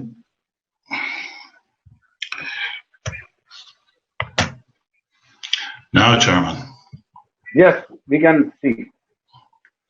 I apologise for that short delay, and I will now, Chair. So I'm speaking today to you with two hats. One as Chief Executive of CPA Ireland, and the second as Chairman of the Edinburgh Group. And by way of background for everybody, the Edinburgh Group is a coalition of 16 accountancy bodies representing over 900,000 accountants worldwide. And we share a common interest in matters affecting small to medium practices, SMPs, and small to medium enterprises, SMEs. Both CPA Ireland and ICAI India are founding members of the Edinburgh Group, which was formed in Scotland in the city of Edinburgh in the year 2000. In recent years, the Edinburgh Group has been responsible for producing global research on topics such as how SMEs contribute to the global economy and the challenges facing SMPs in a digital world. Just, if I may, to give you some context, may I speak to you for about 30 seconds on the situation in Ireland. We too are facing into a health pandemic. Our government has introduced emergency powers. We've had a stay-at-home policy in place since mid-March. You can only travel outside of your home for essential business purposes only. CPA Ireland lobbied the government successfully, and we had the provision of accountancy services, payroll and payment services included as essential businesses. So where absolutely necessary, an accountant can visit their office, but they cannot visit the premises of a client. Our economy, like many others, is frozen at the moment, and it's supported by government. We have significant supports in place for those who have become unemployed, but we also have significant supports for those employers who retain their employees and can avail of up to 70% of the salary being paid for by the state. However, our unemployment rate in recent weeks has increased from 4% to 25%, and it's estimated it would continue to increase. And this obviously has a most severe impact on the SME sector, where cash flow is really cut off, and sustainability is a significant challenge at this stage for many of those SMEs. And what has been the immediate impact of the shutdown for SMPs? Well, the first, of course, is that they have become almost 24/7 advisory services to their SME clients. And we have to remember that not all SMPs have the information technology capacity to work remotely, to transfer information securely, and to avail of the communications technologies that many of the larger practices or other businesses have. Another challenge for SMPs is simply keeping up to date in the deluge of information that's coming around government supports, around banking supports, and around the changes in professional standards and how to apply professional standards in this changed circumstance. SMPs also must question their own staffing capacities at the moment. Who is necessary, who is not necessary, who is essential, and who is affordable. Remote working and isolation is a significant challenge for SMPs who are used to meeting physically, convening physically. And the fact that people are isolated and also have become 24/7 advisors is impacting not only on the work-life balance of SMPs, but in some cases on the health of the SMP principal. Another significant concern for SMPs at the moment, of course, is their own practice viability. As they see their clients go out of business, they are very concerned about the viability of their own practices. Moving on, in terms of what CPA Ireland offers to its members, we offer a technical support service, and it has genuinely never been busier than it has in the past number of weeks, responding to SMPs and to members in the SME sector. In relation to financial reporting queries, the top 5 are on the slide, and these issues have been mentioned by previous speakers, and I don't intend to go into any technical detail on any of them. the last point, perhaps, is the one that hasn't been spoken about. And this is a significant issue in the European Union, where government grants must be accounted for quite separately as state aid. And this is causing a challenge for SMEs and for their SME advisors at the moment, as SMEs avail of a range of grants to try to remain sustainable in the current crisis. For SMPs again, and for the implications of SMPs involved in audit, many of these issues have already been raised as well. And again, on the slide are the top queries coming through to CPA Ireland. Stock and inventory control has already been mentioned. We are seeing SMPs becoming innovative in this space and using the technologies that are available to them, including Skype, Zoom, FaceTime. And as you will appreciate, in a country where we have more cattle than we have people and where livestock need to be counted, we have even seen evidence of SMPs using small drones to assist them in the inventory assessment where they cannot attend physically anymore. Going concern, of course, a huge issue. And the chairman of the IASB has mentioned professional skepticism, and certainly professional skepticism is at the forefront of our advice to SMPs. Audit evidence, subsequent events, all presenting challenges, and audit reporting will certainly require modification in the face of the COVID-19 related issues. Moving on then, and almost closing, you'll be glad to hear, President, what are the challenges that we see for professional bodies? Advocacy is a significant challenge, and I know that ICAI India is a partner in nation building, and as a consequence has a unique role in advocating for the best supports and solutions for business, for the economy, and for people. For a profession that is used to convening physically, for SMPs in particular, who are used to meeting their clients and meeting other SMPs, the creation of virtual communities for our members is an absolute necessity at the moment to counter isolation. There has been a deluge of information, I'm sure, in every country. And the challenge for professional bodies is to analyze that information, and as previous speakers have said, to develop guidance which is digestible almost immediately for SMPs in particular. And that includes worked examples, toolkits, webinars, live streaming, podcasts, and the development of specific resources on our websites. And I have given you on the slide an example of the CPA Ireland resource page on our website. Engaging with other stakeholders is also a necessary activity for professional accountancy organizations. Collaboration is crucial to meeting up to this crisis. So engagement with government, with revenue services, with other business groups, with other professional bodies in legal and tax, and with the banking community is all something that professional accountancy organizations need to do. Virtual operations are a challenge for professional bodies, and we certainly at CPA Ireland have noticed an increase in attempts to breach our security as employees work from home, a significant increase in potential hacks and potential phishing exercises, and this has led to the requirement for comprehensive staff training as we work remotely. And lastly, of course, there will be the financial impact on professional bodies as our income streams dry up, and we expect to feel a financial impact in 2020, which will follow through into 2021. And so in all of this, Chairman, we believe that collaboration is a vital way to support each other in this endeavour, and I'm really grateful to ICAI India for allowing us participate and allowing this platform today for us to share our ideas. And I will move as quickly as I can now to close out, Chairman, and to stop sharing the slides. Thank you.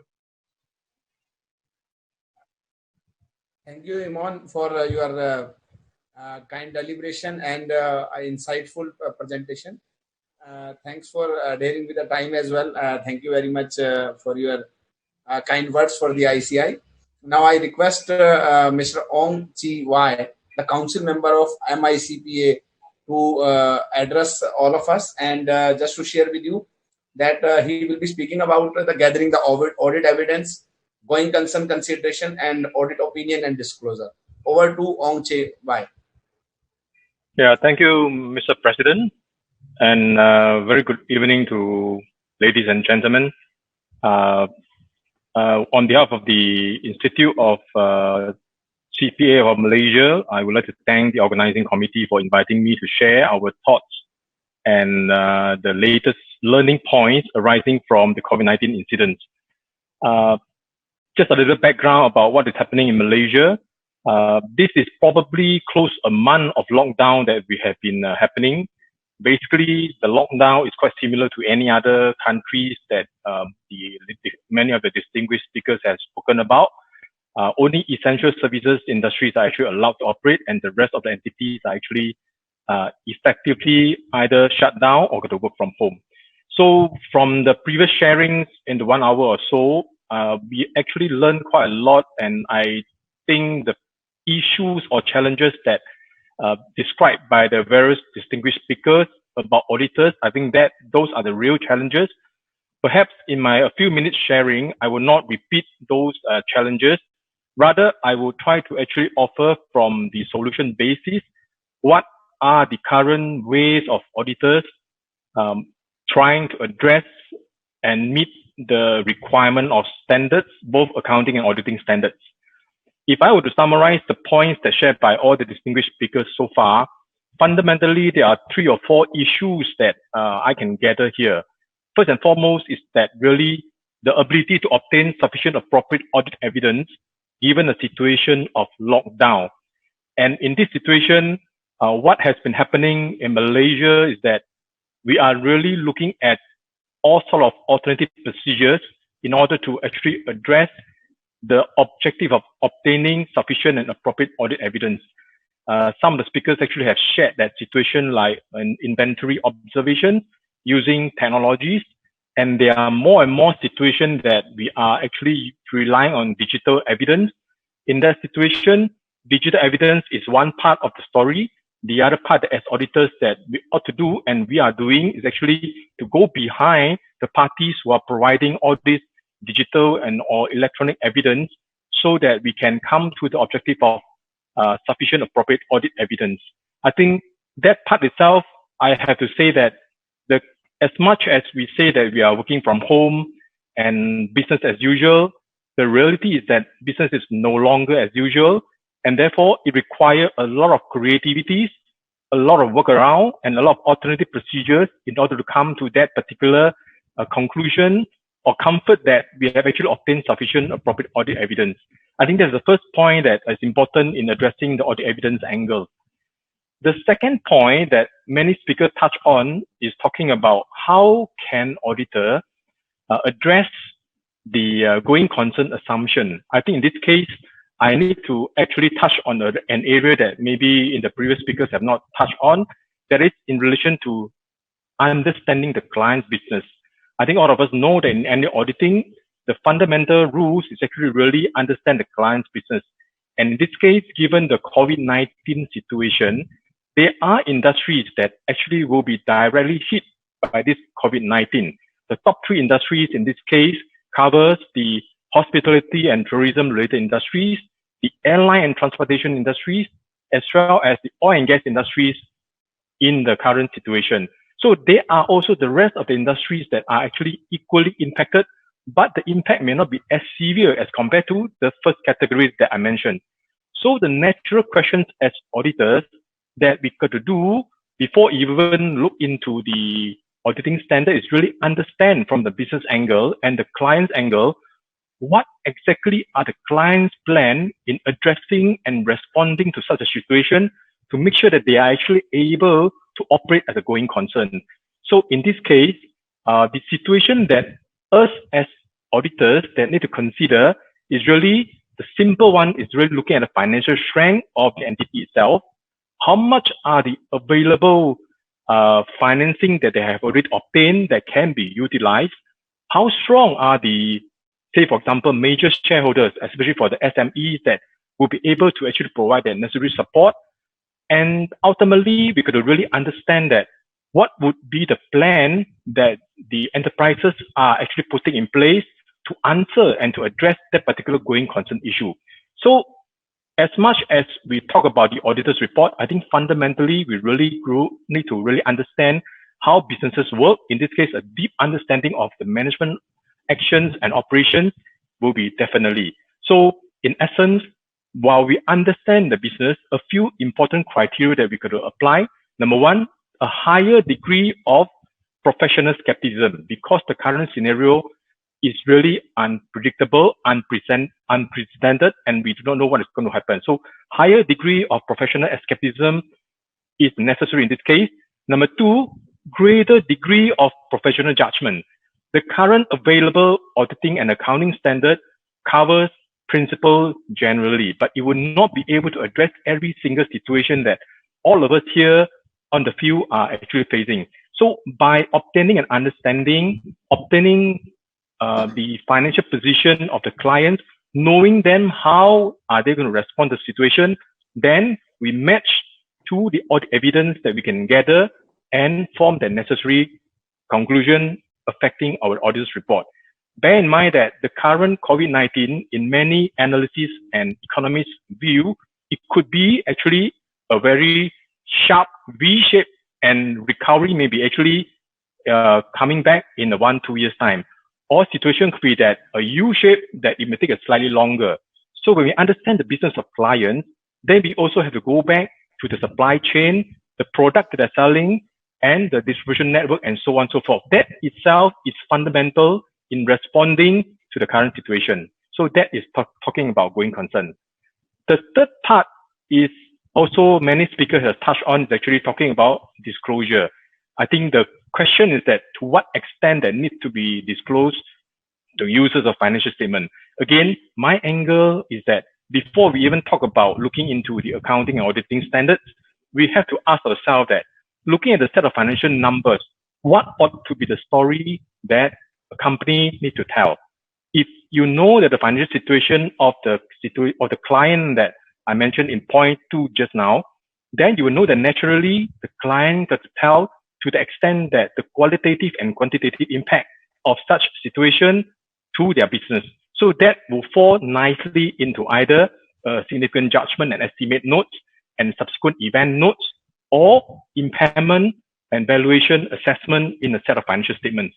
So that fundamental understanding of the business and the perspective of the users of financial statement actually will guide the practitioners to understand to what extent that we could apply that auditing procedures, and also to come to our opinion. I think the first point that I need to mention is that what is happening here in Malaysia. One of the important aspects to all auditors is that if we are facing a situation that limitation of scope, that we are not able to actually get audit evidence, I think that necessary communication with those charged with governance is essential. And collectively as a community, as a professional bodies, go back to the regulators to ask for extension of time. I think this has happened in many places, including in Malaysia, that regulators, either for public listed companies or private companies, that they are given that extension of time for companies to do their filing and submission. We also recognize that during the lockdown period, there are many situations that you are not able to carry out your work. Therefore, the after lockdown period to have the time to do the necessary will be very, very critical. And I urge all practitioners here that listening, all professional bodies that are listening, to actually do their part to give that feedback to regulators to allow their rooms. Because the bigger picture again is what? We also don't want to have a situation that an auditor's report that is putting a negative picture then ultimately affecting the capital market. So I cover a few points that talking about addressing the audit evidence situation, exercising the necessary judgment, asking for more time, and addressing going concern. I think probably the time is about up, that I just stop here to leave time for other speakers to continue. Thank you very much, Mr. President.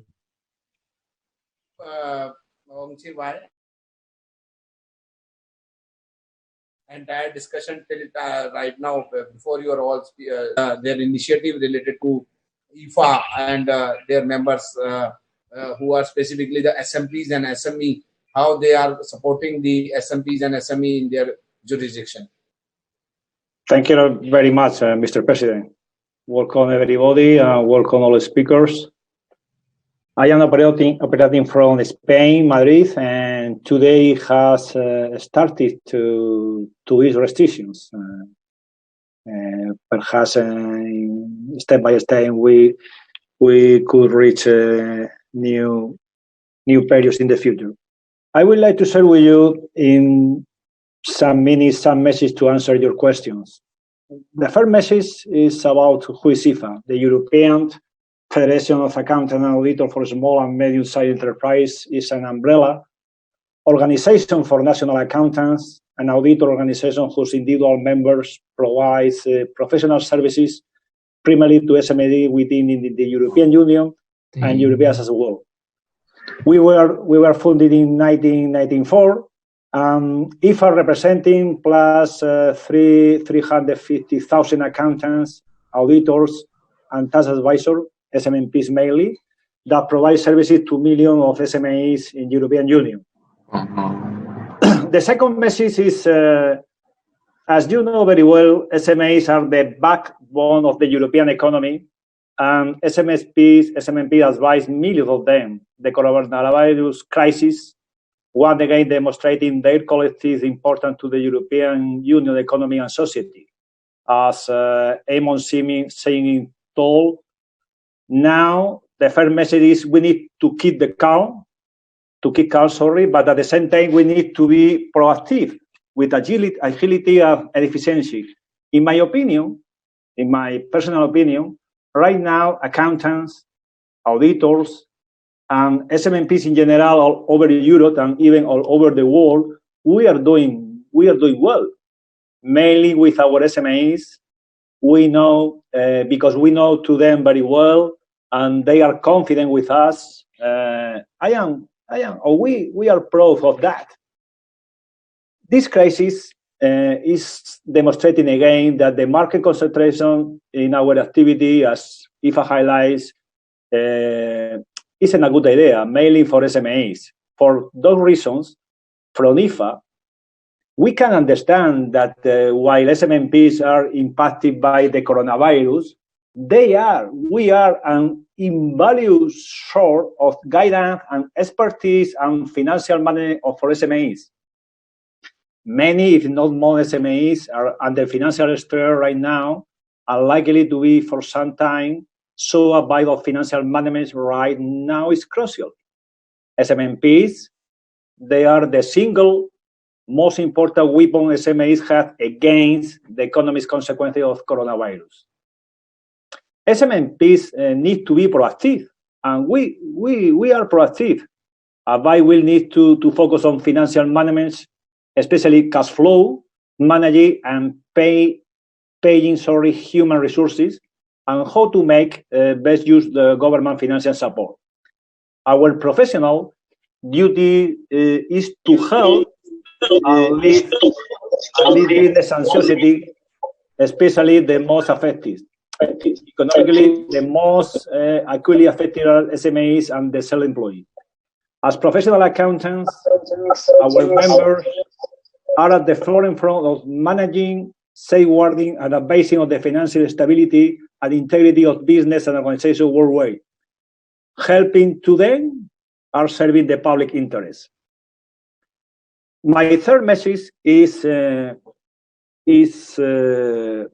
our current days, we have many standards to solve this problem from the technical point of view. This is not the problem, in my opinion, now. Our SMMPs know the standard very well, IFRS, ESA, national standard, have the knowledge and know very well this customer. Therefore, first of all, you need to prepare how you can communicate with your customer, with your SMEs. This is my other principal message. It's impossible to prepare the financial statement, to prepare the evidence for audit, for auditing, or to prepare taxes and things like that. We need to spend time in communication. It could be easy for large companies, but in the relation between SMMPs and SMA is different. Not necessarily more difficult, but whether with other key points. We need to pay attention. Other speaker, they told we need to pay attention in technology, in digitalization, provide tools to develop this new challenge. And for this, there are many options that we already use and that we can now promote among our SMEs. We must work together to overcome two difficulties and build a more sustainable and resilient future together. If you have, for example, under control remote working, and you have under control software services to keep practice running, if you have resolved the very good communication, you could analyze the impact of coronavirus on financial statement or in an audit of financial statement, and you could apply professional skepticism and evidence quality. For example, for going concern, for inventories, for impairment of assets, financial instruments, for disclosure requirements, for fair value measures, for government assistance grants, for provision, for contract. It is clear if you have under control your communication for your customer, for your clients. And we need to provide this tool for our SMMPs. This is our challenge for the future. In general, you need to obtain sufficient and appropriate evidence to help our SMEs. And the last message is about how can you manage this. In my experience, is necessary to establish a coronavirus strategic customer support team, communicate it to all customers, and maintain continuous contact with all of them. Communicate regular updates on the most relevant development for SMEs and the sale employees, such as new legislation, economic measures from the European Union, the national state government, and the government of regional and local entity. It's important to work closely with our clients, listen our clients, and to solve their immediate problems. Our SMMPs are doing this because it's our responsibility.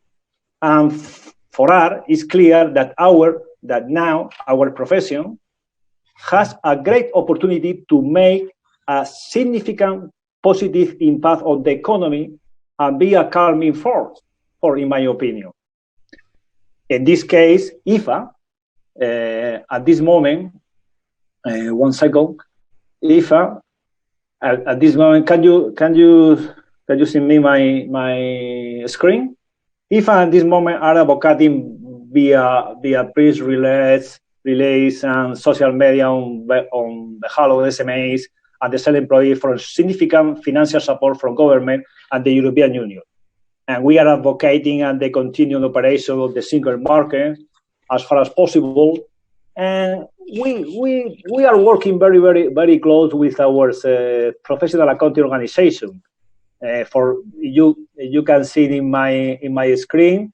We have prepared a specific resources, a specific tool for SMMPs with the support of our directors, Paul Thompson, our secretariat, Sarah Fambelli. We are working very, very close with our professional accounting organization because our SMMPs need to obtain very good resources for the develop their activity with their clients. This is our role for the future. Our role for the future is very good communications, very good technologies, prepare plans for the future, adapt a specific standard for SMEs, for example, like audit for less complex entity, or to be confident about the market concentration. And we need to spend time with our SMMPs for develop new activities in this area in the future. Thank you very much for listening to me. and congratulations for this spectacular event. Thank you, Wong Chi, and if you can take back here. Thank you, Wong Chi. Yes, thank you, Salvador Marin. Sorry, can you hear me? Address and sharing the various initiatives taken by your organization, your federation, for the support of the accountants and the auditor at the European level. Now I request the Vice President, sir, to introduce Madam Tasia and also share the expectations. Over to Vice President ICAI.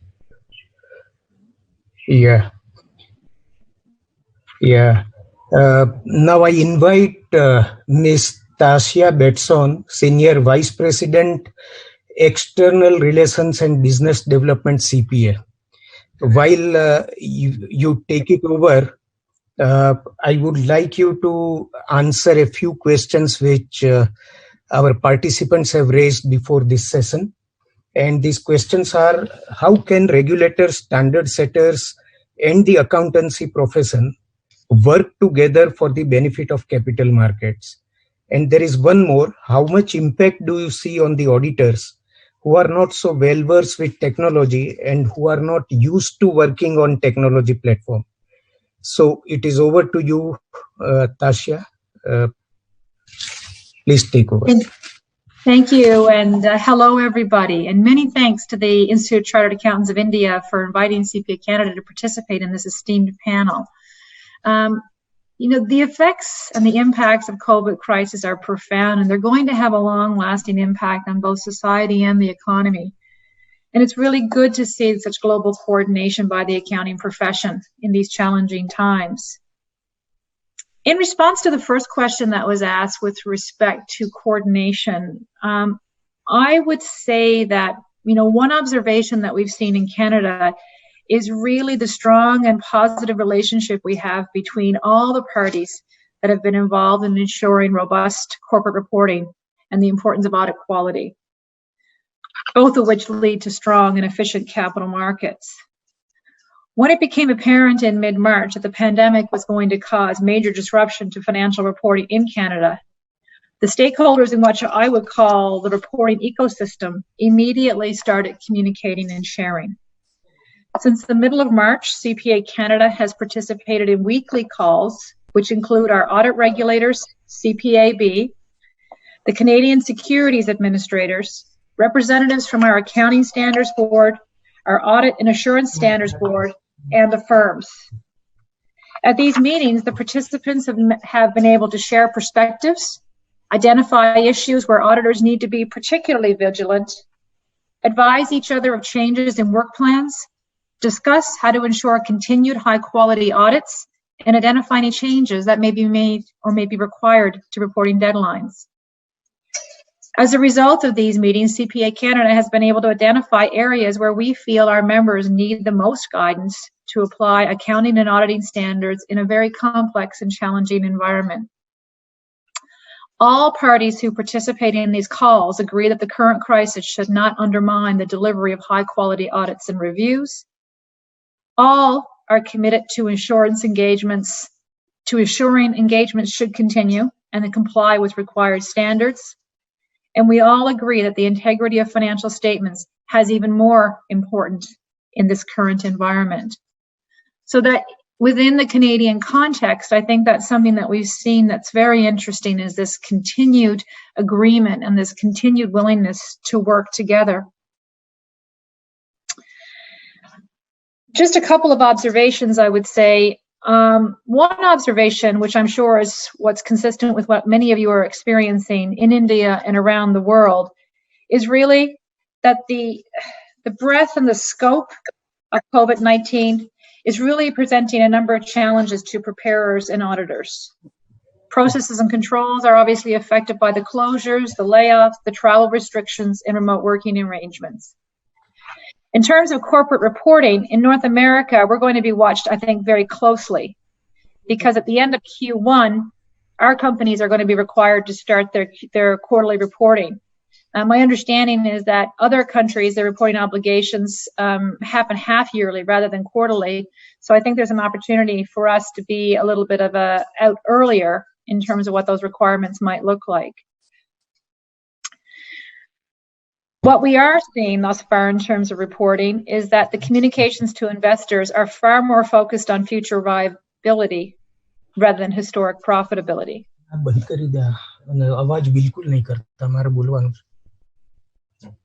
Within Canada, security regulators have really provided some temporary filing relief and allowed for extensions on financial statements and other regulatory filings.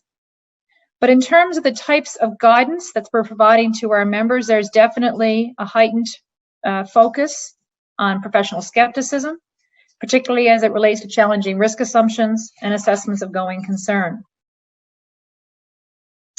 The second question that was asked was really around technology and what providers of assurance services need to be thinking about. And I think that's going to be a real opportunity coming out of this crisis. Every crisis has an opportunity to bring positive change. 2 months ago, if someone had said to me at CPA Canada, can you please move your entire operations virtually and have it all occur within 2 days, we would have laughed and said it was impossible. Yet here we are. As is much of the world. This is week 5 of many Canadian businesses being completely virtual, and business is continuing. Yes, it is difficult, and yes, it is less efficient, but we are here and we are still operating. And this shift has been possible because of new and innovative ways of thinking, combined with existing technologies that were probably not being fully utilized. I can tell you that I now have a much more profound appreciation of the importance of having our IT systems hosted in the cloud. I would like to think that when this crisis is over, we will see some positive change in how we do business as a result of having rapidly been required to embrace these new technologies. And I think it's incumbent upon the auditing profession to do the same. It's an opportunity to increase the applications of technology into audit, which will result in better and more high-quality financial reporting, and we should not let this chance pass us by. The use of communication tools such as Zoom and Skype, allowing auditors to communicate effectively with their clients in remote locations. The ability for companies to operate in the cloud, which again allows auditors to have access to financial records, and in many cases, the necessary source documents without necessarily having to be physically on site. As has already been mentioned, the use of drones to conduct inventory counts, the use of advanced data analytics to understand detailed risk assessments, and finally, the use of advanced AI technologies that will allow for real-time 100% testing of transactions. So while we are currently facing challenges as a result of COVID, at CPA Canada, we are now looking at how to support our members today to help them through this current crisis. Like ICAI, we are hosting webinars, and we are working to provide new guidance for auditors. And we are also reissuing and revisiting some of our existing materials, such as guidance about the use of data analytics that is now particularly relevant to our members in light of the current crisis. But we are also looking toward the future and considering how audit needs to change. How will these new technologies impact the audit profession? What changes will be required as a result of new and evolving business models? And how can the entire accounting ecosystem, the firms, the regulators, standard setters, preparers, and users of financial information, along with professional accounting bodies, work together to enable these changes? Thank you again for inviting me to participate, and I wish you all good health and to stay safe during this challenging time. Thank you, Tasia, for a wonderful presentation. Now I invite Manil Jaisinghe, President of Sri Lankan Institute and Chairman of the Committee on Accounting Standards, SAFA. Before you take over, there is one question from the participants for you. Are the requirements of IAS 36 adequate enough for management to use judgment in areas like forecast period for estimating cash flows, discount rates to be used? So you may address this question and take over. Thank you, Vice President, and thank you, President, for inviting me to this conference. We have, I think, President of IFAC, Dr. Inki Ju, and Vice President, Mr. Alan Johnson, dear panelists. And so just to address this question, before that, can I just address in a general form? As you know, many of the countries in the SAFA region basically follow IFRS, and IFRS on principle is a principle-based standard. So these standards require a lot of judgment to be exercised in application. Today, we are living in some challenging times where there is a lot of volatility, a lot of disruption taking place. So that's a bit of a background of what we are, and then I will come to how we will apply these principles in applying IS 36. There are a few other areas that this whole new normal situation has brought about, which is, I think, later on someone will address on financial instruments, fair value measurement, going concern. There is also this critical question about events after the balance sheet date, and of course the measurement of deferred tax. When it comes to impairment of assets, there are few critical things that one has to keep in mind. First thing is, this is applicable to long-lived assets and assets which are not subject to amortization or things like that, which is goodwill.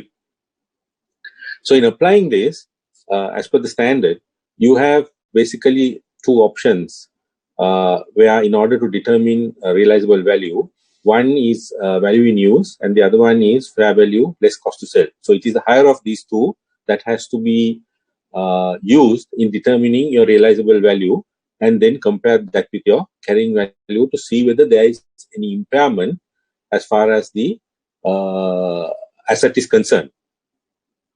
Now, as you rightly know, and the question asks, is the standard enough for the use of judgment?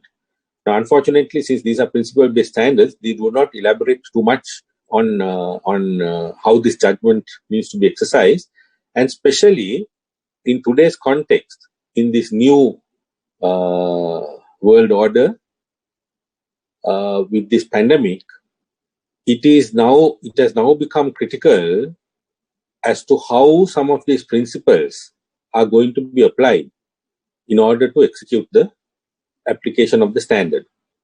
For example, in doing your value in use calculations, you have to project cash flows, and these have to be reasonable and based on supportable assumptions. Now that presents management a challenge in this environment. How do we project cash flows? This is a sort of a global crisis. There are markets which are becoming impacted by this. Now, to offset that, many governments are having relief measures in place. Now, how these relief measures will play on the market, no one knows. So, in that whole equation, how do we estimate or project cash flows? So, that is going to be one challenge, and there needs to be, I would believe, that there needs to be a lot of guidance surrounding this, because otherwise there is going to be a lot of variation in application of the standard.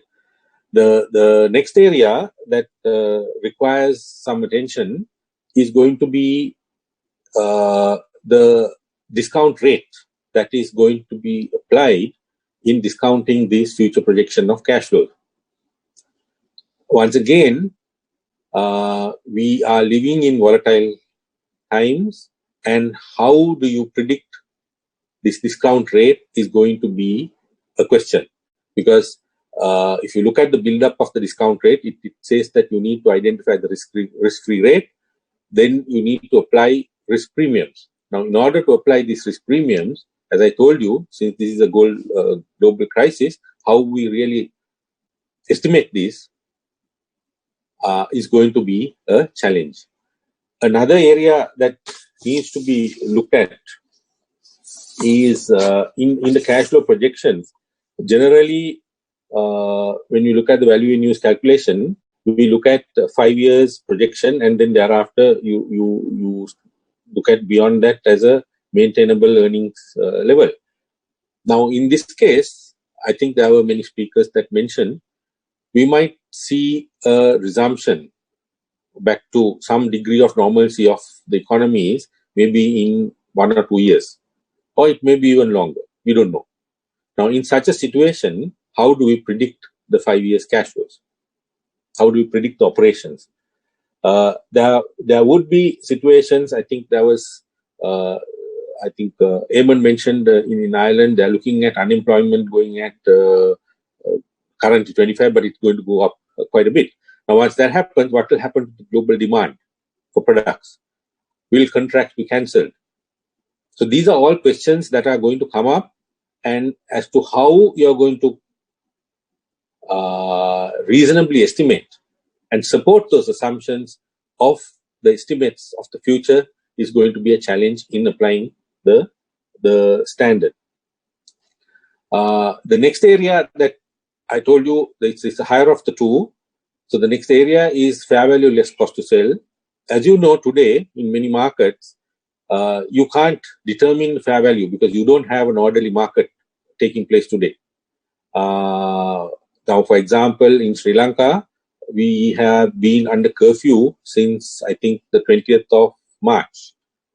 Many of our companies, their year end is 31st March. So at 31st March, you don't have fair value.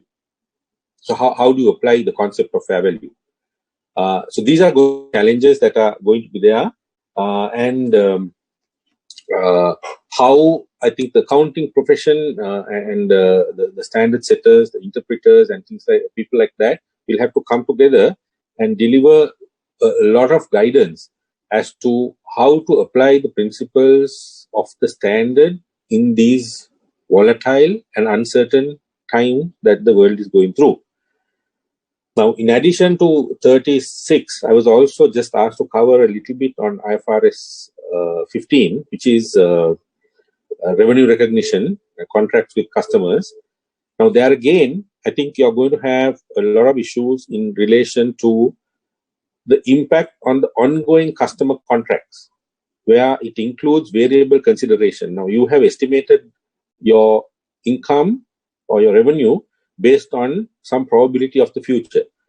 Now, these will probably have to be re-looked at to see whether those probabilities that were applied at the time the contracts were entered into, whether they actually now can materialize or not. And the impact of that will have to be taken into effect. The effects of COVID-19 will also lead to contract modifications, or may lead to contract modifications relating to either the scope or the price. So many contracts might get cancelled, or they may be renegotiated. So these will have to be addressed. The requirement where contracts need to assess for collectability prior to recognizing revenue. So today, if you are entering into contracts, as the standard requires you to assess collectability at the point at which you enter into these contracts, now need to be evaluated. So these are some of the areas in the IFRS 15 or the revenue recognition contract, revenue recognition standard is going to pose on businesses or preparers going forward. So with that, I just want to thank the organizers for a great job done for organizing such a event, and on a timely basis, when we are right in the middle. Just one more thing that probably I need to touch on is, as I mentioned to you about post-balance sheet events, many of our countries in this region, sometimes the year end is not 31st December. If it was 31st December, these events become a post-balance sheet event because the pandemic was declared only in March. So in December, you didn't really know whether this is going to materialize. But if your year ends are 31st March, as in Sri Lanka, we have an issue because now this has happened within the financial year. So the impact of this probably will need to be addressed in the financial statements. Financial statements are also going to have a lot more disclosures about this whole equation, so that the users of this financial statement can use these disclosures to make sense of the numbers that they are seeing. Thank you very much.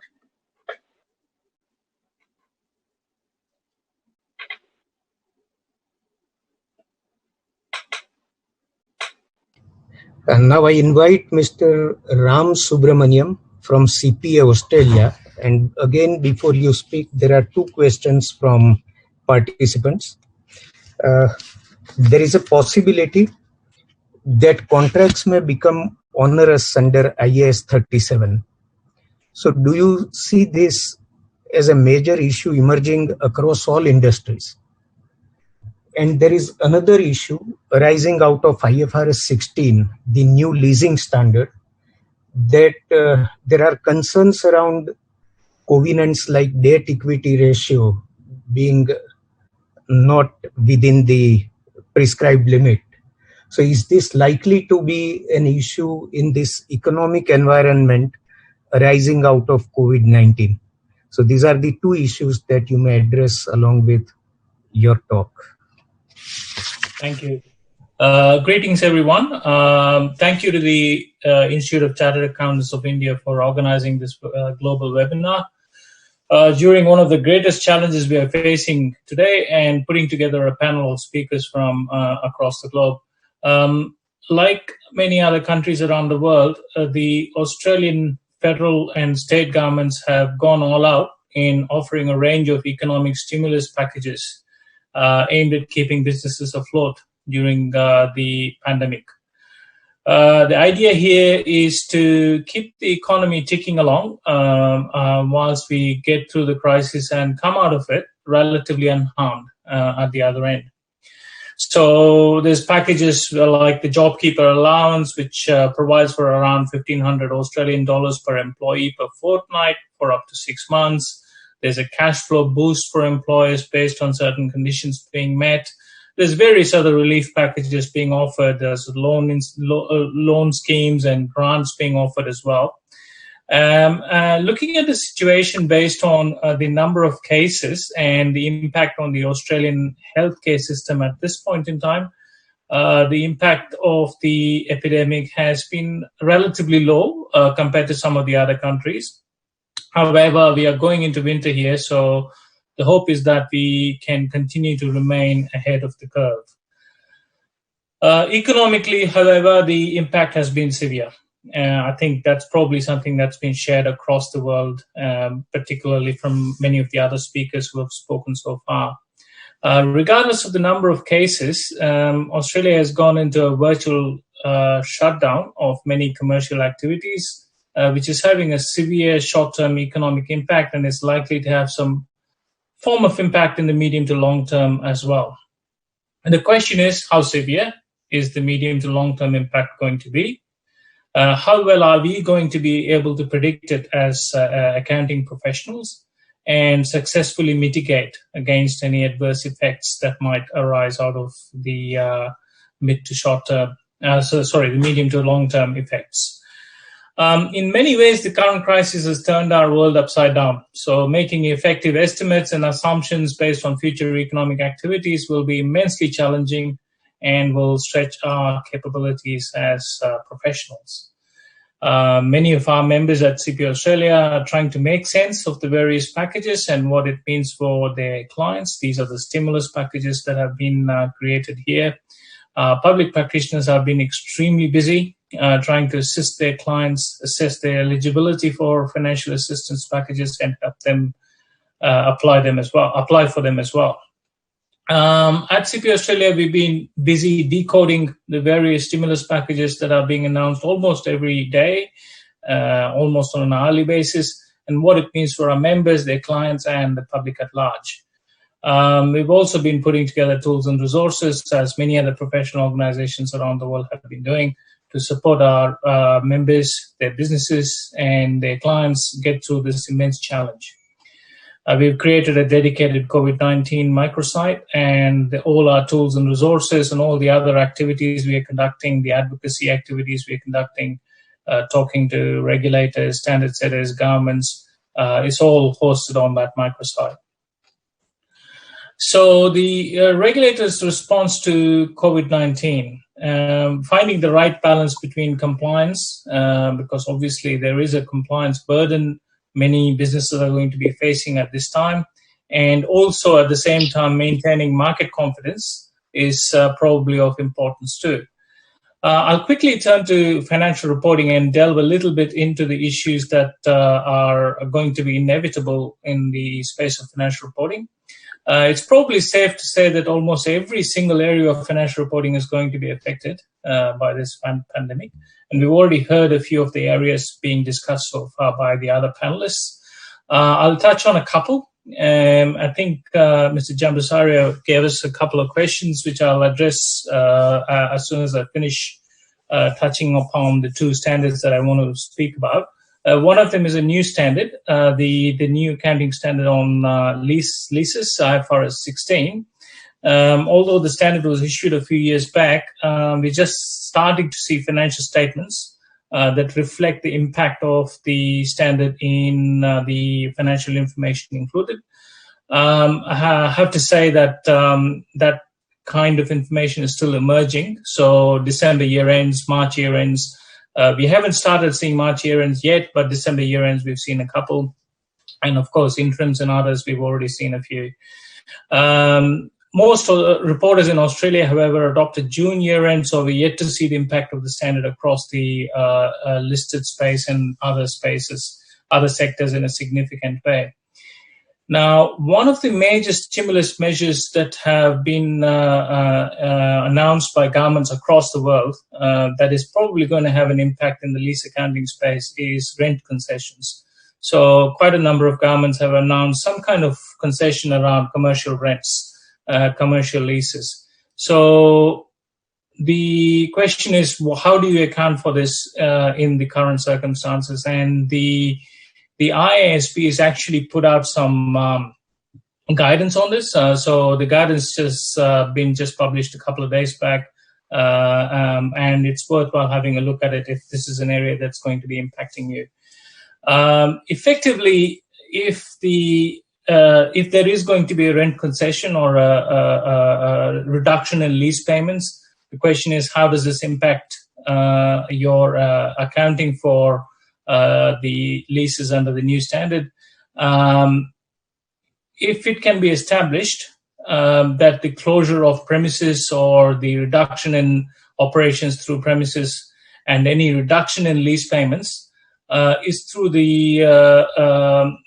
through certain provisions that exist in the contract. So the provisions could be force majeure or act of God provisions or clauses that exist in lease contracts. Now, it's pretty standard these days to see these clauses included in most contracts. So the question is, are those contract clauses operational as a result of such lease payment reductions, and could these lease payment reductions be tied back to those clauses? If the answer to that is yes, then that would be considered to be not a lease modification under IFRS 16. So you would account for any reduction in lease payments as a variable reduction, or as a variable lease payment, which would only go straight to the profit loss account, and it would not affect your lease liability or right of use asset under the standards requirements. If, however, the changes are considered a lease modification, the accounting treatment is much more challenging. So you would require a remeasurement of your lease liability, your right of use asset, and the discount rate probably will have to be remeasured as well. So much more work will be required in that case. The other point that's probably worth considering is impairment of the right of use asset. So a rent concession could indicate circumstances that indicate that there is an impairment of the right of use asset. Closure of premises could lead to loss of earnings, which means that the right of use asset may be impaired. So that's another area that may need to be considered under the standard. One other area that may need to be considered is the impact of the crisis on accounting for leases under the new standard for the first time, and the transition provisions adopted in moving across to the new standard.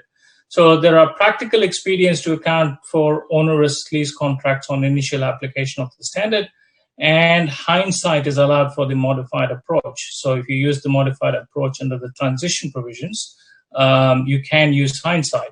So it could mean that based on the current circumstances, an entity may consider a lease contract as being an onerous contract at the commencement of the initial period, which would potentially be as early as the 1st of January 2019, and make a provision. And this provision could potentially be a reduction against the right of use asset on initial application. The other area that's probably worth mentioning is options to extend or terminate a lease that may have to be taken into account when calculating the lease term, and that may need to be reconsidered in some circumstances. I'll quickly move on to the second standard I was asked to speak on, which is IAS 37 provisions, and I'll quickly mention restructuring. So under this standard, there's a requirement to provide for restructuring costs if there is a reduction in business operations which are significant. However, under this requirement, there has to be a business plan in place, and there's an expectation that the business plan is going to be executed. Now, we are in uncertain times at this point in time, so it may not be necessary or it may not be possible to make those assumptions and estimates at this point in time, and we may not be able to be in a position to say that there is a business plan which is going to be executed. So restructuring costs may not be something you provide for at this stage.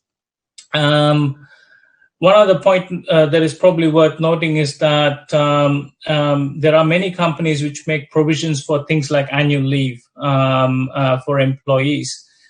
Quite a number of companies may be asking their employees to use the annual leave that they've got, which means that the cash flow that arises from that is going to go against the provision and not as an expense. So that might be a business decision being made to make sure that there is not a hit to the profit loss account at this time. Now, I'll probably quickly turn to the two questions that were raised at the beginning.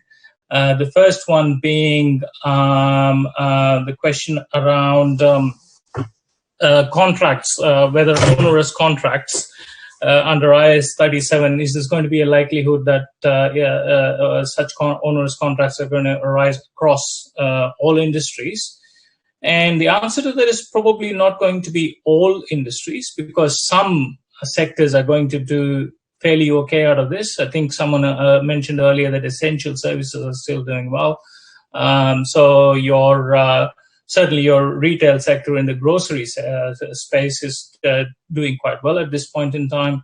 The medical pharma related businesses are reasonably okay. So it's possible that in those scenarios, the likelihood of onerous contracts arising may be less. But then, of course, many other businesses are going to be affected quite severely. I think tourism is an obvious one, hospitality. These are the ones where onerous contracts are more likely to arise. The second question, I think, was around debt equity ratios and covenants potentially being breached under IFRS 16. And what's the likelihood of that arising in the current circumstances, and what should one do? So in response to that, that question has been in play for some time now, even before the current crisis emerged. And banks have been across it, so financial institutes have been aware of the potential breach of covenants as a result of the debt equity ratio being skewed as a result of the new standard. So I suppose it's a question really for banks to keep in mind that the current crisis will have some adverse impact on debt equity ratios potentially, particularly if there are provisions or other things brought onto the balance sheet through onerous contracts and the likes. So financial institutions should really be giving some leverage, some room for this current challenging situation we are in. So hopefully they will be able to accommodate it. And of course, governments are requesting that everyone work together on this, including banks and financial institutions. So hopefully we'll all pull together as one. And I'll stop there. Thank you very much once again, and wishing everyone good health. Thank you. Thank you, Mr. Ram, for detailed deliberation on and answering the two questions. We have received certain questions for you from the Thailand and the one question from Indonesia. We will forward the question to you. Maybe you can answer later on. Now we have with us Mr. Florin Thoma, who is the president of the Accountancy Europe. And thanks, Mr. Florin, for joining us. And specifically, we are looking forward for your some kind of initiative taken by the Accountancy Europe for the POs and the members who are working in Europe. Over to Mr. Florin. Thank you. I hope you can hear me all. Yeah. President Atul, IFAC President Inki Ju, Presidents and Deputy Presidents, colleagues, ladies and gentlemen, good afternoon from Bucharest in Romania. And thank you very much for the privilege of participating to this prestigious webinar. My name is Florin Thoma, President of Accountancy Europe, and on behalf of our organization, may I address all the wishes for better times to all. Accountancy Europe is representing the interests of 51 European accounting organizations towards our main stakeholders and the EU Commission. So I will talk about what is going on in Europe in a short presentation. The EU Commission has taken steps in confronting the coronavirus crisis. The main authorities at EU level, they all issued guidance and discussion papers concerning the effects of the pandemic and how to approach it in reporting and auditing. At the level of EU countries, governments have taken measures to sustain the economy or combat the crisis at national level, totalizing in excess of 1,900 billion euros.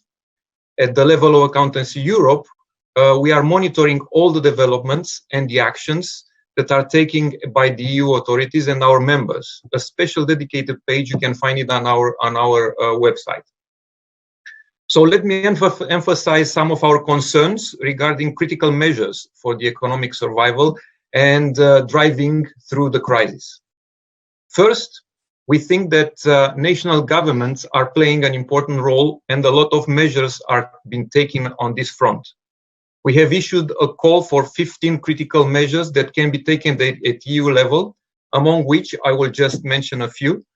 Identifying first which sectors are the most high risk and provide support with priority to those. Put in place job retention schemes, which is very important. Speed up public sector payment. Ensure liquidity and financial support for SMEs. A lot of speakers have already spoken about that. Promptly implement the EU Insolvency Directive.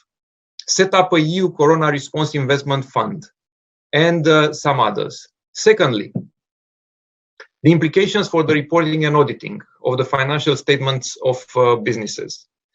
We should consider the implication for audit. We have issued a special paper on this subject, the IFRS publication, and also the IFRS publication for reporting. And we have emphasized especially IFRS 9, IFRS 15, and IFRS 16, which are relevant especially for banks, investments, and pension funds and listed companies. There is quite a lot of guidance in that sense issued by our members and the EU authorities, and I invite you to see them all on our website as we monitor all of them at the European level. I will not go into the audit aspect of the issues. They have well been presented by previous speakers. Our main concerns for reporting, however, include, for instance, for accounting and reporting year-end 2019, the following that could be relevant. Reflecting conditions which existed at the balance sheet date, going concerns, of course, non-adjusting post-balance sheet events, further disclosures in the management reports, and post-balance sheet review period. But looking further and forward in 2020 year-end, we find relevant to look especially at accounting estimates at year-end, fair value adjustments, assets and asset impairment, expected credit losses assessments, hedge accounting, and other disclosure that would be really required at year-end. Third, and this is very important too in our opinion, we are talking about sustainability. This pandemic demonstrates that there is an urgent need to make our societies more resilient and transition to more sustainable economies. What is happening today is a lesson, really, especially when the environmental damage could make such crises more likely to occur. And I think it's relevant to see around the world how environment has changed in the last maybe 2 or 3 months. In this aspect, corporate governance is fundamental to the transformation of the economies. And in Europe, the EU Green Deal ambition is requiring such commitment. The COVID-19 outbreak is demonstrating really that the short-term view can only damage. It is easier to prevent than to repair. Corporate boards in that respect needs to consider and prioritize long-term objectives and consider their entire stakeholders network.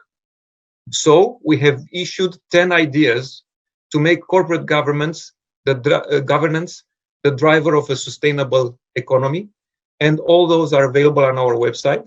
And we are calling really for making the corporate reporting more reliable, relevant, and fit for more sustainable business decisions. And as part of this process, it is crucial that SMEs have an improved access to sustainable finance by supporting them throughout all the process. Last but not least, SMEs need support more than ever. Being one of the most affected sectors by this crisis, and a lot of my previous speakers have already mentioned that in great detail. They really need guidance. They can get to navigate through the storm. I myself am an SMP practitioner, so in the last 2 or 3 months, really, it's we are really up to our heads, and we are trying to cope with all the requests that we have from our clients. And on the front line for support, as I said, accountants are today more than ever. They need to prove really that they are really the trusted advisor of the SMEs. In my opinion, this crisis could define really the future relation of accountants with their clients. Because when times are tough, relationships are tested. So we think that some actions in the immediate time we thought at some actions in the immediate time that accountants could take and be relevant for their SMPs, for their SME clients. And those could be, first of all, and it was already mentioned, to inform themselves of all aid possible and to keep their clients informed. Second, to help with immediate business survival by accessing the reliefs available, reviewing and adjust cash flow forecasts, reconsider business model even if possible of their clients, check insurance of their clients, renegotiate even and assist in renegotiating payment terms with suppliers and debtors. And if all fails, really, but we don't want to get there, consider even the insolvency options, which is quite important too. But also, this is short term, this is during the crisis, but we should also think for our clients in the medium term, in the future, after the crisis. For instance, when we are thinking that everyone is first choice would be probably to lay off employees, this is straightforward and it's immediate. However, this could prove damaging in the medium term when the business will survive, and we all know how difficult during these times is to find good employees to work with. Or also thinking of building financial reserves as soon as possible for a new wave of the crisis if necessary.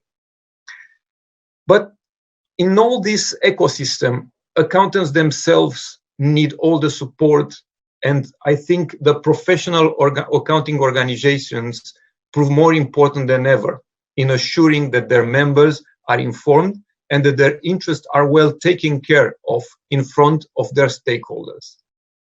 Exchanging views, practices, and getting together through the regional and international organizations becomes paramount for the capacity of the PAOs to respond to their challenges.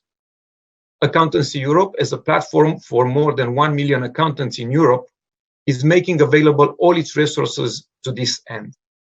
So, in concluding, I would like to congratulate the Institute of Chartered Accountants of India for their initiative and wish all the best going through these rough times. Thank you very much. Thank you, Florin. Now I invite Rosita Uli Sinaga, a National Council member, IAI. And we have one question for you, that financial and capital markets are very volatile and uncertain. And in this scenario, what application challenges do you find in the implementation of IFRS 9? You may take over. Okay. Can you hear me clearly? Yeah. Okay. Very clear. Thank you. So good evening, everybody from Jakarta, Indonesia. On behalf of the Institute of Indonesia Chartered Accountants, I would like to first thank Institute of Chartered Accountants of India to initiate and host this very relevant webinar. And also thank you for extending the invitation for IAI to participate in this panelists. I would also like to take this opportunity to express our deepest sympathy to everyone who have been affected by COVID-19. IAI is very committed and support to the national, regional, and global efforts in dealing with this pandemic. As an organization, our first priority is the health and safety of our staff, members, and stakeholders. And effective March 17, 2020, we have fully suspended our office operation for the foreseeable future and conduct most of our internal meetings and member activities online. This is something that we don't even think about it before, and actually we can do it. I also continue to shift classes and CPD activities to go virtual. Just to share to all of you that coronavirus outbreak in Indonesia has up to today taken the life of 399 people, with positive cases moving very fast. Now it's 557. These numbers are unfortunately expected to move upwards as our government continue to conduct rapid mass tests to further identify the impact of COVID-19 to Indonesia. However, based on prediction from World Bank and IMF, Indonesia is still one of the countries mentioned which can still deliver a positive economic growth. Our Ministry of Finance predicted the Indonesia economy would still grow 2.3% in Q2 and 3 this year, while recovering in Q4 through the allocated $24.6 billion from 2020 state budget for COVID-19. The Indonesian government has introduced a number of policies to mitigate the impact caused by the pandemic, including implementing what we call a large-scale social restriction, which actually impose restriction of public activities and enforce social distancing and remote working in certain regions that are highly impacted by COVID-19.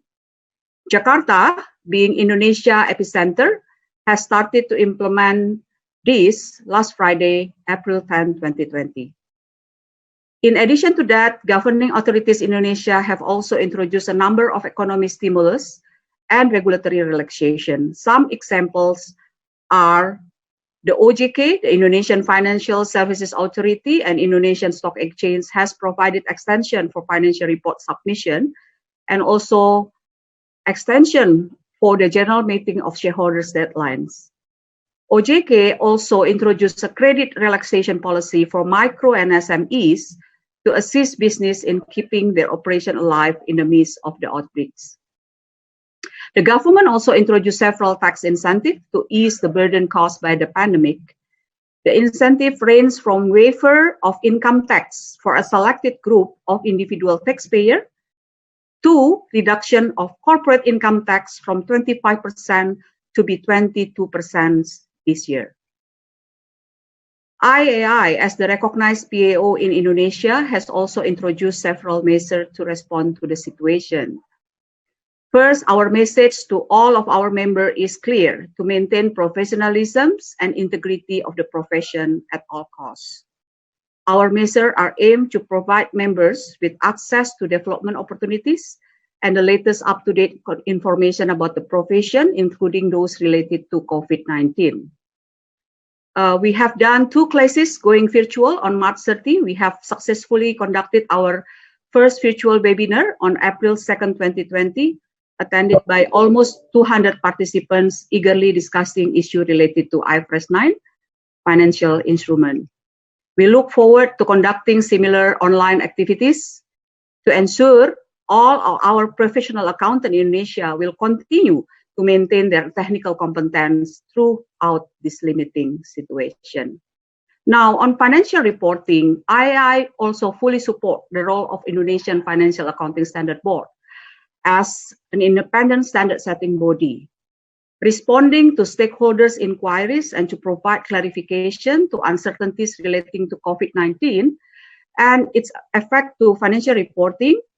Indonesian Accounting Standard Board under ICAI have issued 2 guidance to provide clarification on implementation of key relevant standards in light of COVID-19. So there are 2 guidance. The first guidance relate to PSAC 8, which equivalent with ISTAN about events after the reporting period, and also PSAC 71, equivalent with IFRS 9 financial instrument. The other guidance just released last week is about the PSAC 68, equivalent with IFRS 13 for value measurement. Due limited time on also considering the question sent to me, I will explain about the first one, which is related to ISTAN and also to IFRS 9. So there are questions about whether we should take into consideration the amount reported under December 31st, 2019 due to the COVID-19. So this is something challenged by a lot of our stakeholders. So in the guidance issued by the board, ISTAN defines adjusting event after the reporting period as events that provide evidence of condition that existed at the end of the reporting period. So the World Health Organization has just announced this outbreak as a global pandemic on January 30, 2020. And particularly in Indonesia, the first positive case of COVID-19 was announced by the President of the Republic of Indonesia on March 2nd, 2020. So considering the fact, based on such timeline, the board considered that the spread of COVID-19 in Indonesia is not adjusting event that affects the presentation of amount recognized in 2019 financial statement. So entities should ensure that the measurement of their asset and liability reflects existing condition on the date of financial reporting.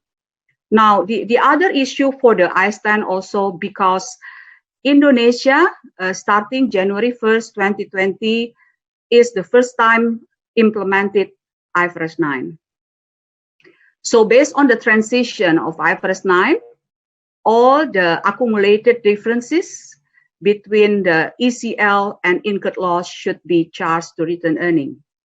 So the question is whether the entity can consider the COVID-19 when they provide the ECL at the first time of implementation of IFRS 9. So this is something very, very significant to Indonesia, while could be for other countries is not relevant. So during the deliberation of the board also consistent with the view that because the information is still not accessed by 31st December 2019, then during the January 1st, 2020, the entity should not include the COVID-19 information into the ECL calculation. That's the second item which is clarified during the guidance. The other one, the most important one, is how to develop the expected credit losses during the COVID-19 condition. So this is also one area which is issued by the banks, the Association of the Banks. Based on the IFRS 9, entity should provide lifetime ECL loss allowance when there is a significant increase in credit risk on a financial instrument. So significant increase in credit risk is really one framework that we need to consider whether we should provide 12-month or lifetime ECL. However, the standard did not give bright lines or mechanistic approach when lifetime losses need to be recognized. In normal situation, especially for the banks or multi-finance company, they usually use 30 days past due, or if there is any restructuring or renegotiation about the term and condition as one strong indication of significant increase in credit risk. So with the current situation, that policy may need to be changed. So for example, because of the COVID-19, government or regulator push or drive the banks to give extension of payment holiday to all borrowers in certain sector.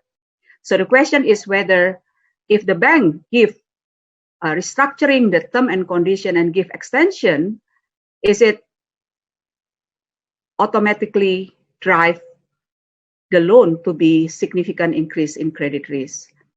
So this is the question from the banks. So the board has already give the guidance on the press release that in the COVID-19 situation, we cannot automatically consider that restructuring as a significant increase in credit risks. Debtor whose business is significantly affected by COVID-19 pandemic may be able to recover due to authorities or government relaxation policy. Conversely, it is possible for debtors who have even received a payment holiday or maybe a restructuring facility to remain unable to survive and experience default after the COVID-19 pandemic ends.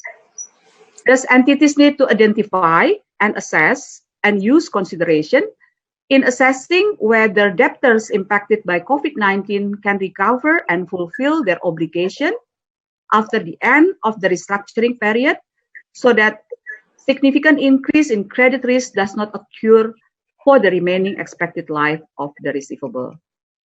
The challenge would be how to determine that. It is required significant judgment as the current situation is very uncertain.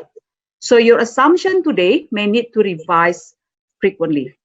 You need to use past, current, and forward-looking information without undue cost and effort, but need to be reasonable and supportable.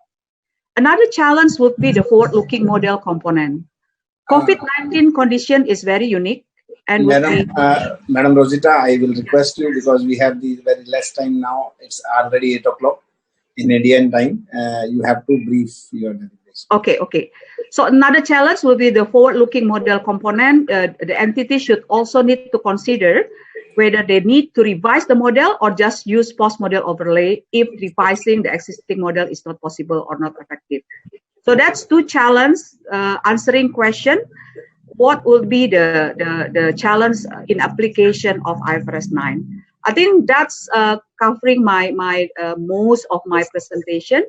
So in conclusion, again, thank you for the ICAI for organizing this webinar, and hopefully it is beneficial for all of us. Thank you.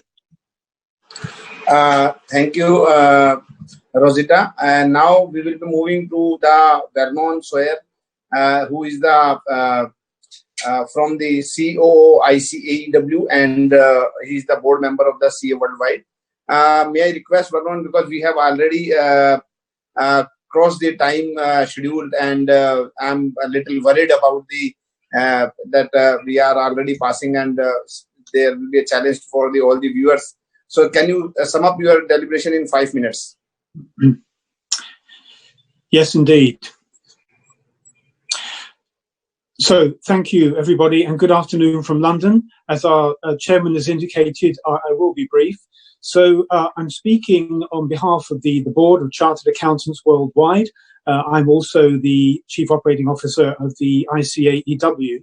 Chartered Accountants Worldwide represents 15 chartered accountancy bodies around the world, representing 1.8 million members and students. We're very pleased that the Chartered Accountants India have put on this seminar. Chartered Accountants India, along with Sri Lanka and Indonesia, are some of the Chartered Accountants Worldwide institutes participating in this seminar. I just want to pick up on something that Florin said from Accountancy Europe and enlarge on it. This has been a seismic event in the history of the world, but it also represents, in a much smaller way, a seismic opportunity for the accountancy profession worldwide to re-establish trust in the profession. Now, for various reasons in different jurisdictions, trust has been lost or at least eroded. And at Chartered Accountants Worldwide, we are very keen to make sure that trust is rebuilt in the profession. And therefore, at this time, it presents a really unique opportunity for us as accountancy professionals to actually demonstrate that we do work in the public interest. Yes, we work in our members' interest, but the public interest is paramount.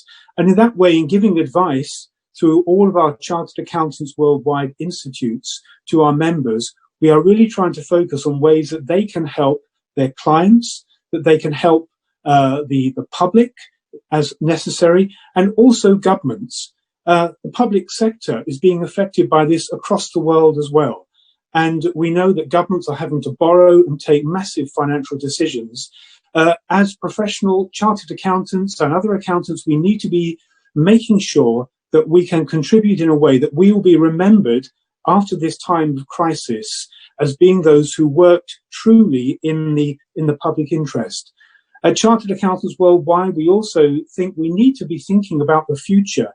Yes, we need to deal with the current crisis, but there is going to be a landscape after this crisis is over in where we will have to be ready to support our members and their clients. Many businesses, sadly, will probably go into administration. They will cease trading. What role will the auditors have played at that point? We know that that auditors are often criticized when businesses go under, but in this situation, we need to make sure that we are advising our members and our firms and all our members in business, A, how to keep their businesses going, but B, how to look to the immediate future once the immediate crisis is finished. Like many of the other participants, Chartered Accountants Worldwide, we have a website with many resources open to all to look at and to benefit from. I'd also mentioned the ICAW's own website, where we have a COVID-19 part of our website, in particular looking at industry insights for across agriculture, aviation, hospitality, property, and many other parts and sectors. If you're interested in the impact of COVID-19, particularly on those parts of your industry sector or your clients, please do take a look. So, Chairman, that really sums up from Chartered Accountants Worldwide, and I wish everybody well. Thank you.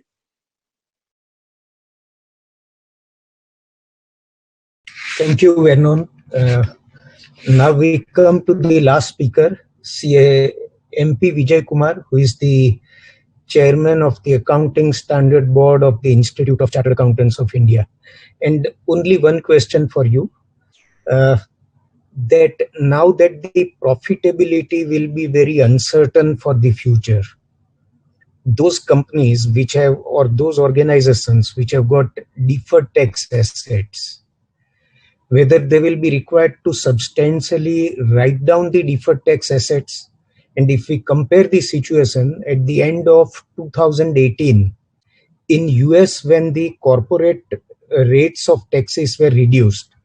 There was substantial write-down of deferred tax assets, but if I compare this situation with COVID-19, it may not last forever. Profits may be uncertain. In this scenario, would you suggest substantial write-down of deferred tax assets? So with that, may I request you to please commence yourselves. Yeah. Thank you, Vice President. Thank you, Vice President. And with assurance to President that I'll be brief. Greetings to all, and very happy to have heard the thoughts of all the panelists. Extremely insightful address, addressing a wide set of issues. Many national standard setters, as we have seen in today's interaction, have provided guidance on key issues that financial report preparers and auditors should consider, that the financial reporting continues to be of high quality and reliable based on the applicable accounting framework. We at the Institute of Chartered Accountants of India have also issued a similar advisory, and thankful to IFAC for having posted on their page. I'd just like to highlight a few points for basically for debate and further thinking, food for thought, before I address the question which has been posed to me.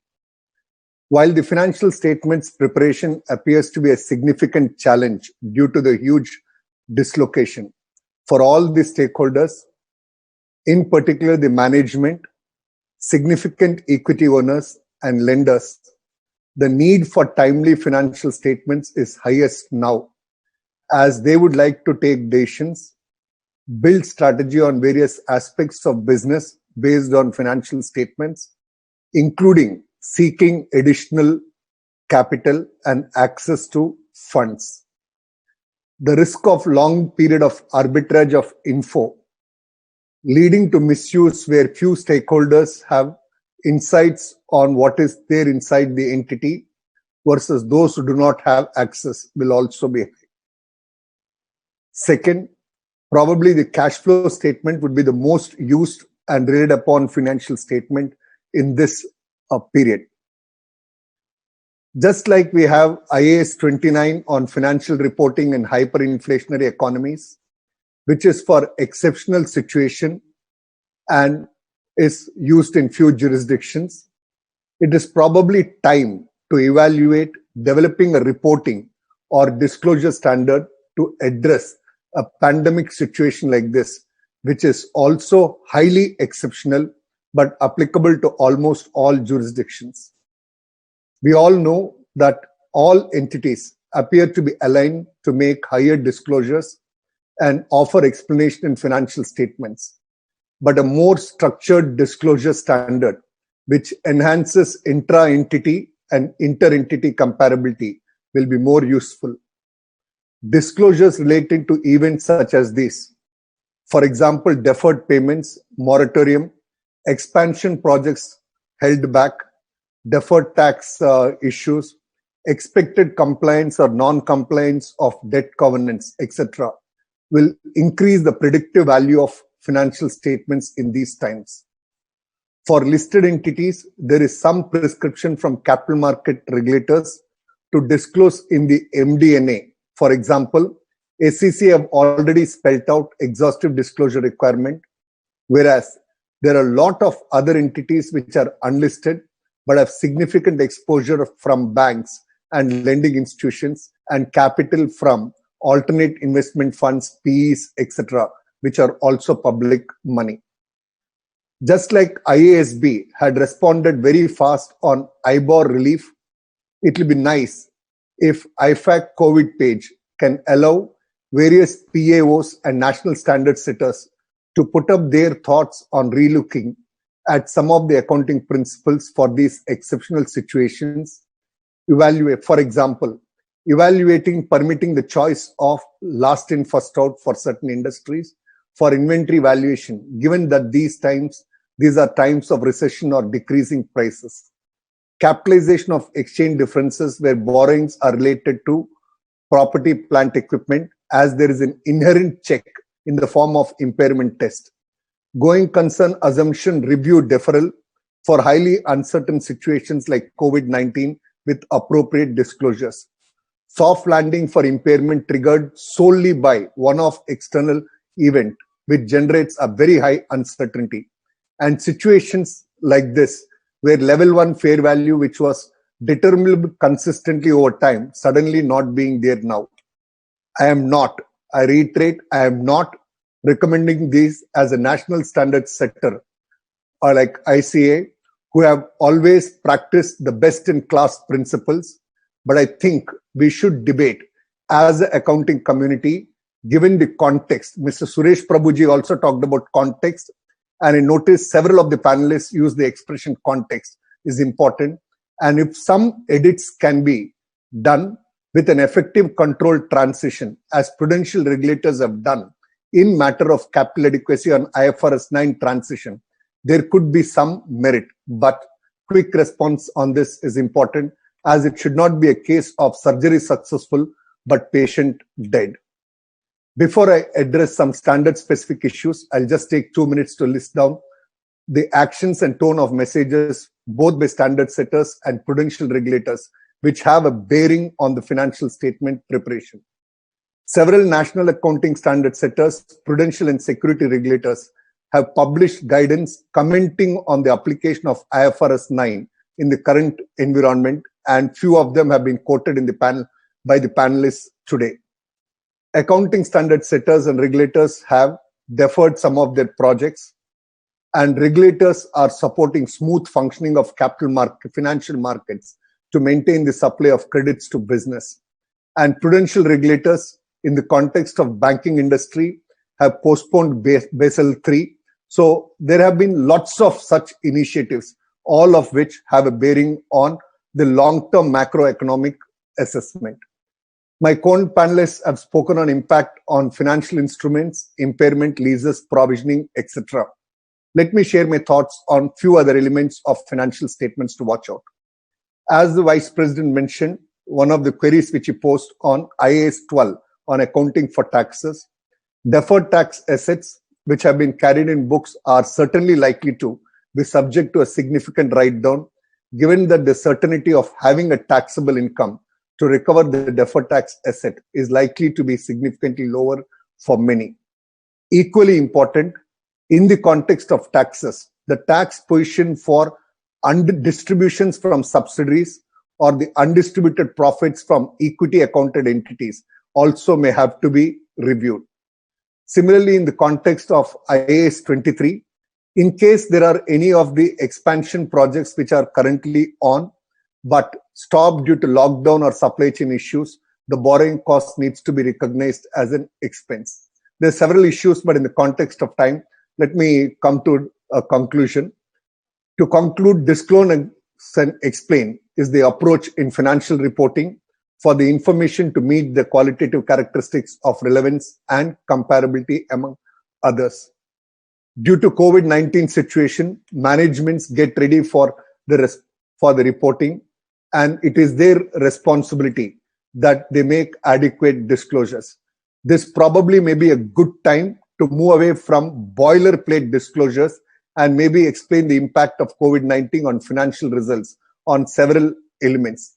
This will help the users to understand the normal from the exceptional situation the company is in. I'm leaving behind another thought.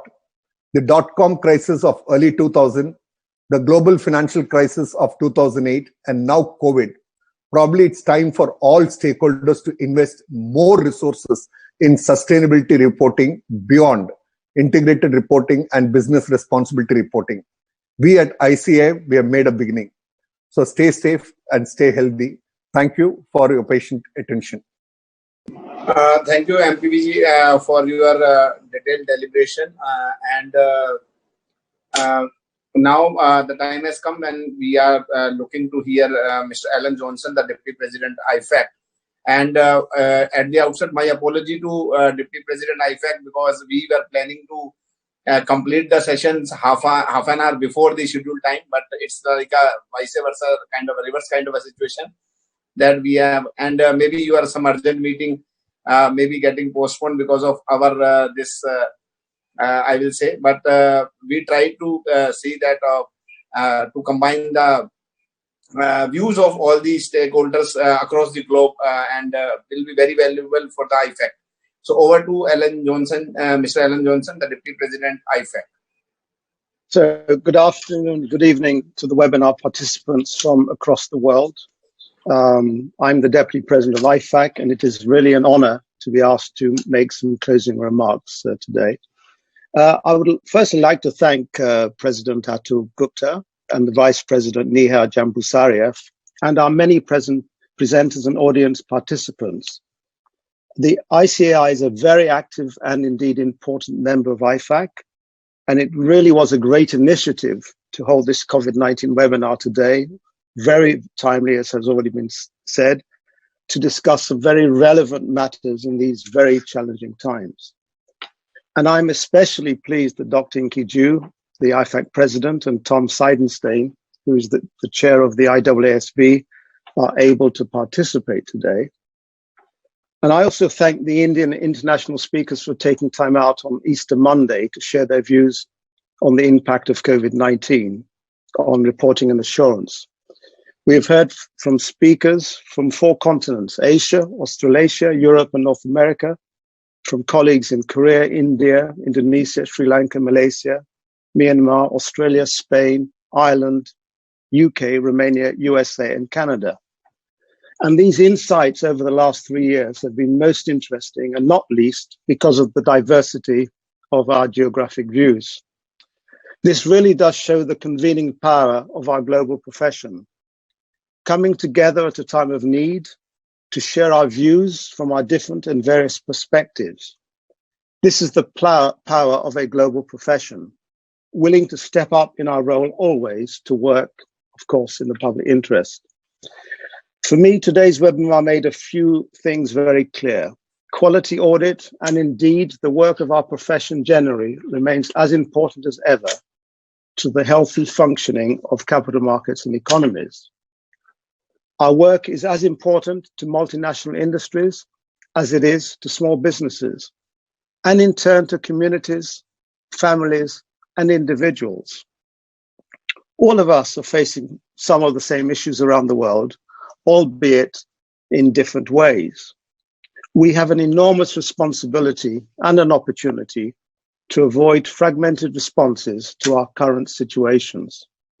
And the only way we can fulfill our mission of acting in the public interest is by acting in a coordinated manner, which is, of course, exactly what you're doing today. I have been most impressed with the response so far from the profession to our current situation. And I see us responding quickly and decisively, and I encourage all of us to stay the path. The challenges we all face from COVID-19 crisis call upon our profession to do what we do best, which is to use our skills and expertise to advise and support governments, businesses, both large and small, entrepreneurs, and members of society generally, to plot the paths to recover from the serious impact across the world. And it is clear that the world was not prepared for a pandemic of this nature. Our risk assessments did not anticipate this satisfactorily, and where they did, the mitigations were clearly not sufficient. What we must do is take some learnings from the situation we find ourselves in and ensure we are better prepared for global crises in the future. It is impossible to say how long the lockdowns will last, or indeed how much damage will be done to the economies and livelihoods, and how long it will take to recover fully. But we do know that the damage is already significant across the world, as we've heard today, and millions, if not billions of people will be impacted significantly. So there are a few points I would like to make in concluding the webinar. First, our professional skills and counsel have never been more important.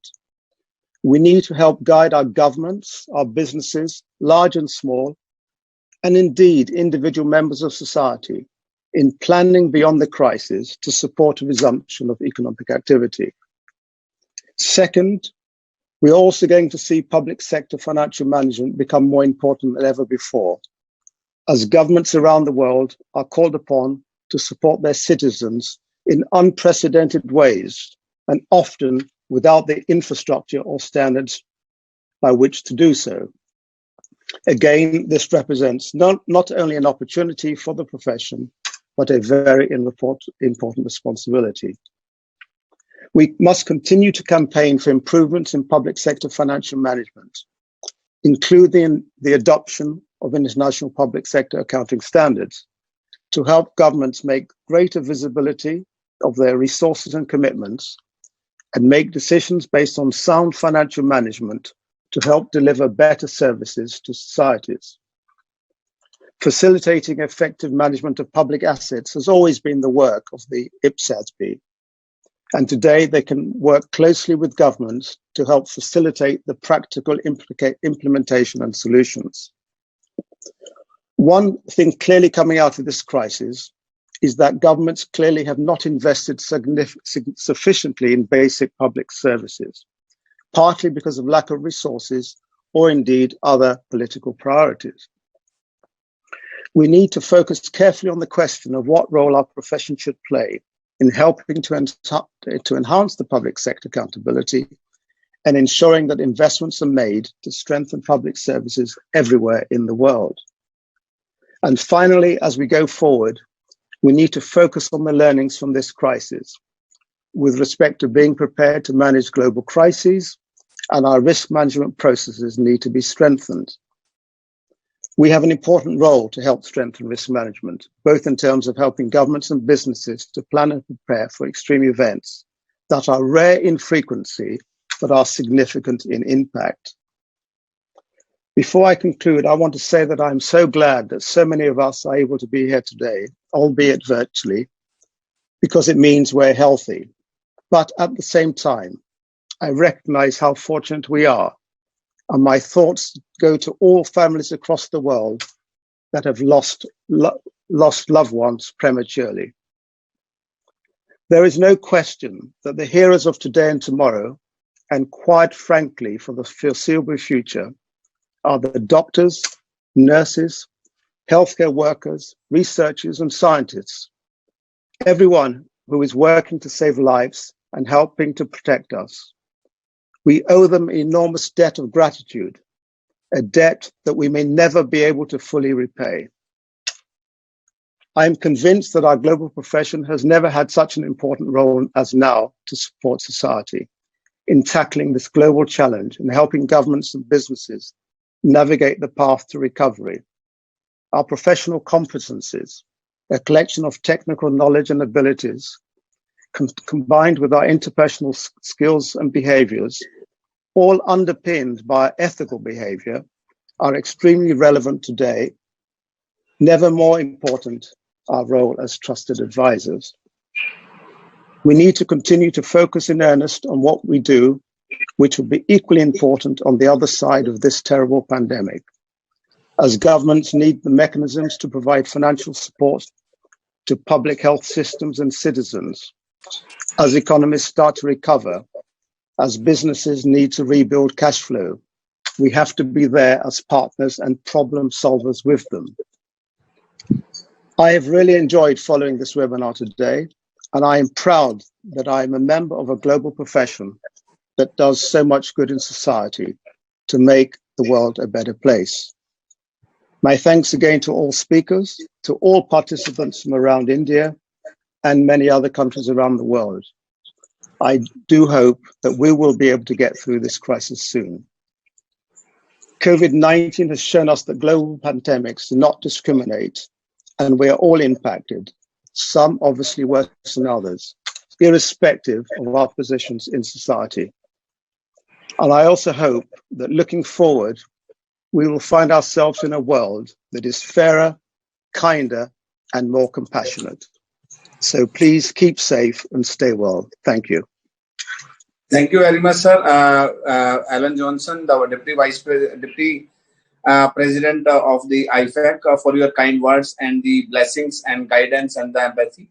Now may I request for a vote of thanks from the Vice President ICAI Nihar Jambusaria, a brief vote of thanks so that we can, because we have already running very much behind the schedule. So Honorable Vice President ICAI Nihar Jambusaria. Sure. our President ICAI, President of IFAC, Deputy President IFAC, all the faculties and viewers, even my council colleagues who are on web. Let me very quickly propose a very hearty vote of thanks to all of you for joining and sharing your views. Only 2 lines I would like to say that last meeting I attended at IFAC in New York in February end. The next EEG meeting is virtual. Probably these virtual meetings will become the order of the day till the time antidote to this pandemic is found by scientists. While all our governments are working hard to help human beings, we are also contributing to that. Let us work hard to help governments reviving economies, do our job honestly and properly in accounting and reporting. We do agree that there are many issues which are specific to jurisdictions, specific to sectors, but collective wisdom of all of us will help everybody resolve some of the common issues. While professional judgment and skepticism will always be required to be exercised at every stage. So my sincere thanks to each one of you for being here and to all viewers for participating and coming here and joining hands. Thank you so much. I just wish to share my all colleagues that today participation of more than 50,000 was there on the ICAI channel and apart from the social media. So overall the participation will be around 80,000 plus viewers across the globe apart from the various local facilitation developed by the various other institutions across the globe. So it was a wonderful experience to all of us, and thank you to all of you once again from the entire ICAI family. Thank you very much. Thank you, President. Congratulations. Thank you. Okay, thank you. Thank you. Thank you. Thank you. Bye-bye. Bye-bye. Thank you. Bye-bye. Thank you. Thank you very much. Thanks to everybody. Thanks. Thank you. Thank you. Thank you. Thank you. Thank you, Arjunaji. President. Thank you.